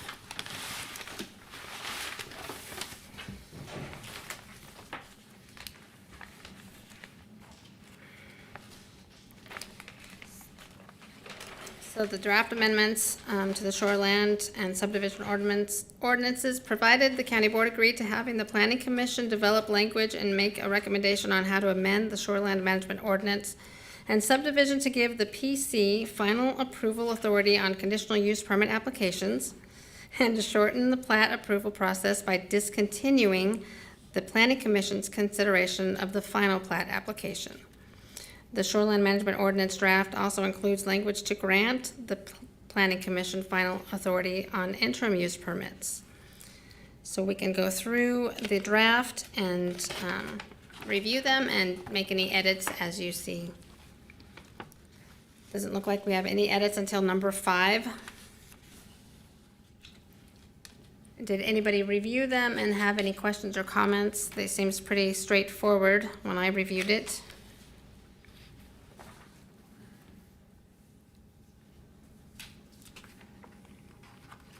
Basically, all this markup is merely to set up the fact that the planning commission will be the final voice on a conditional use permit. Correct, and that we will not have to do final plats We just take care of the preliminary, and we do not have to review a final. That would just go straight back to the county board, No, that's the other one. correct? Yeah, I was just saying, one of us, tonight, for instance. Tonight, in we the would have been future, done. We would end up approving Correct, that conditional use permit. It wouldn't have to go to the commissioners at all. correct. And in the future, we don't, it doesn't, plats don't have to come back to us for one more go-around on it. For the So, final, I didn't correct, say that very well. correct. So, and so if we assume that Eric, in his diligence as usual, has made all the right corrections, we could approve these, right? Yeah, I went through and I didn't see anything that I didn't No, like. yeah, I couldn't see anything, The only question I had, Eric, you didn't put the minor subdivisions on here for you to just continue and not have us, correct? I left that if the commission wants to propose that to the board, but that wasn't part of what I had presented to the board, so I didn't want to go outside the parameters of what they consented to for Sure, changes. sure.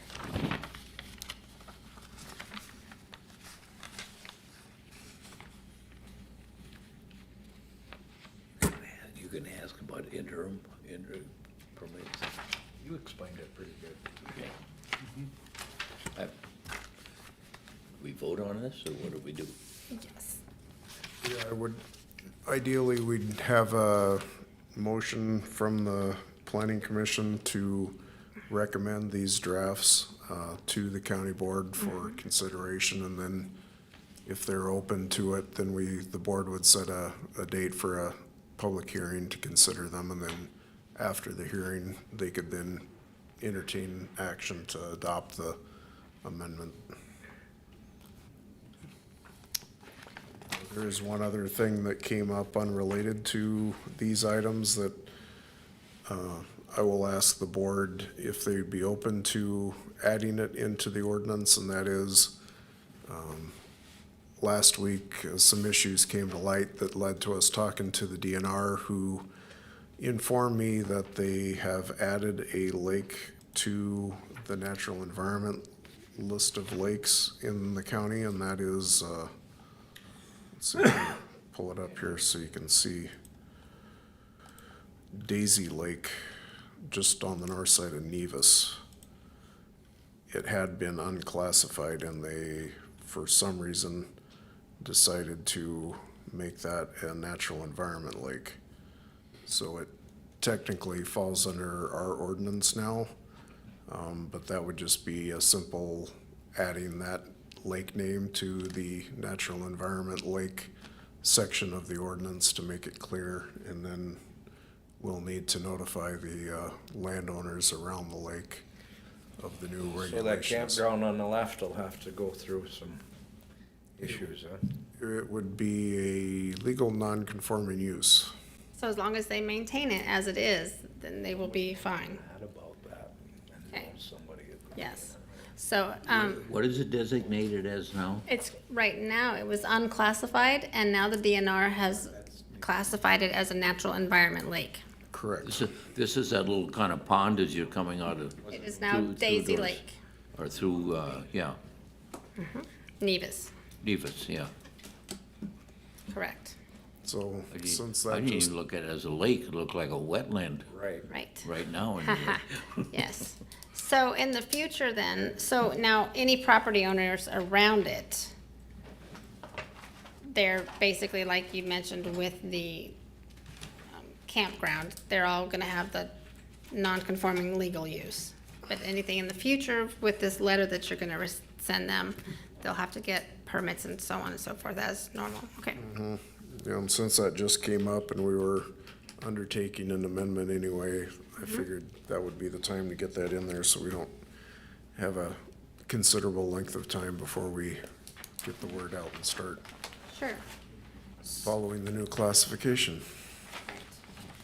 Okay, yes, We have to make a motion on these things here. yes. Okay.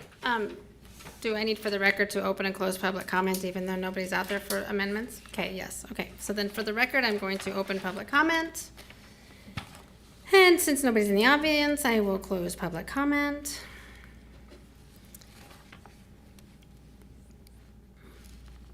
Okay, since you brought that up, Eric, is there any documentation that I need to do for that lake classification, or it's just automatically gonna be put on there for us, for you, to put that in there?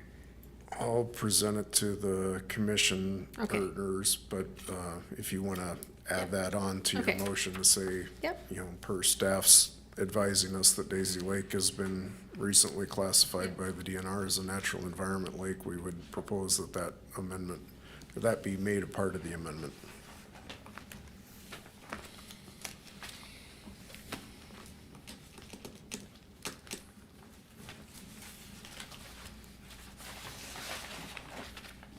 Okay, no questions or comments on this, then, all right, then this is Veronica. I make a motion that we recommend approving this draft amendment to the Shoreline Management Ordinance to the Hubbard County Board. And also would like to add that per staff advisement, that this Daisy Lake be made part of the amendment as well for the new classification, with Eric's verbiage, as he stated earlier. And any other comments? No? Okay, all right. Do I have a second? This is Larry, I'll second. Okay, and a second by Larry. Timothy, how do you vote? Timothy, I vote aye.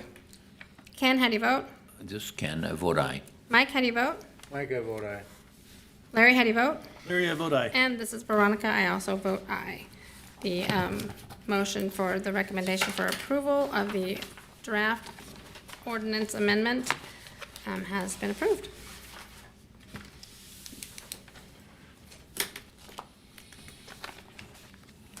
Miscellaneous or communications? Only thing I have would be for the August agenda, it's looking to be like about a half dozen variance applications, so nice change of pace from the last few months. And was the deadline today? Correct. What do you say? There's only about 6 variance applications and the deadline is today. And so we only have one tabled item possibly still, or did they ever do anything for that one? Rosendal's submitted an indefinite time waiver form and said that they would try to work on something for next spring. Okay.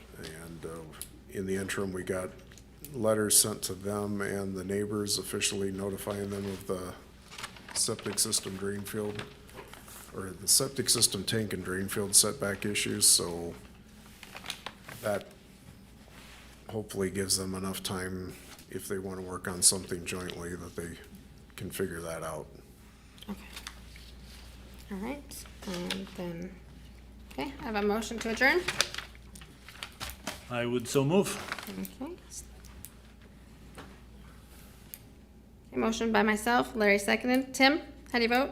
This is Timothy, I vote aye. Ken, how do you vote? Ken, I vote aye. Larry, how do you vote? Larry, I vote aye. Mike, how do you vote? Mike, I vote aye. And this is Veronica, meeting adjourned. Well, at least we don't have any. Thank you, good job. Yes, very good job, Ron. That's what I was thinking.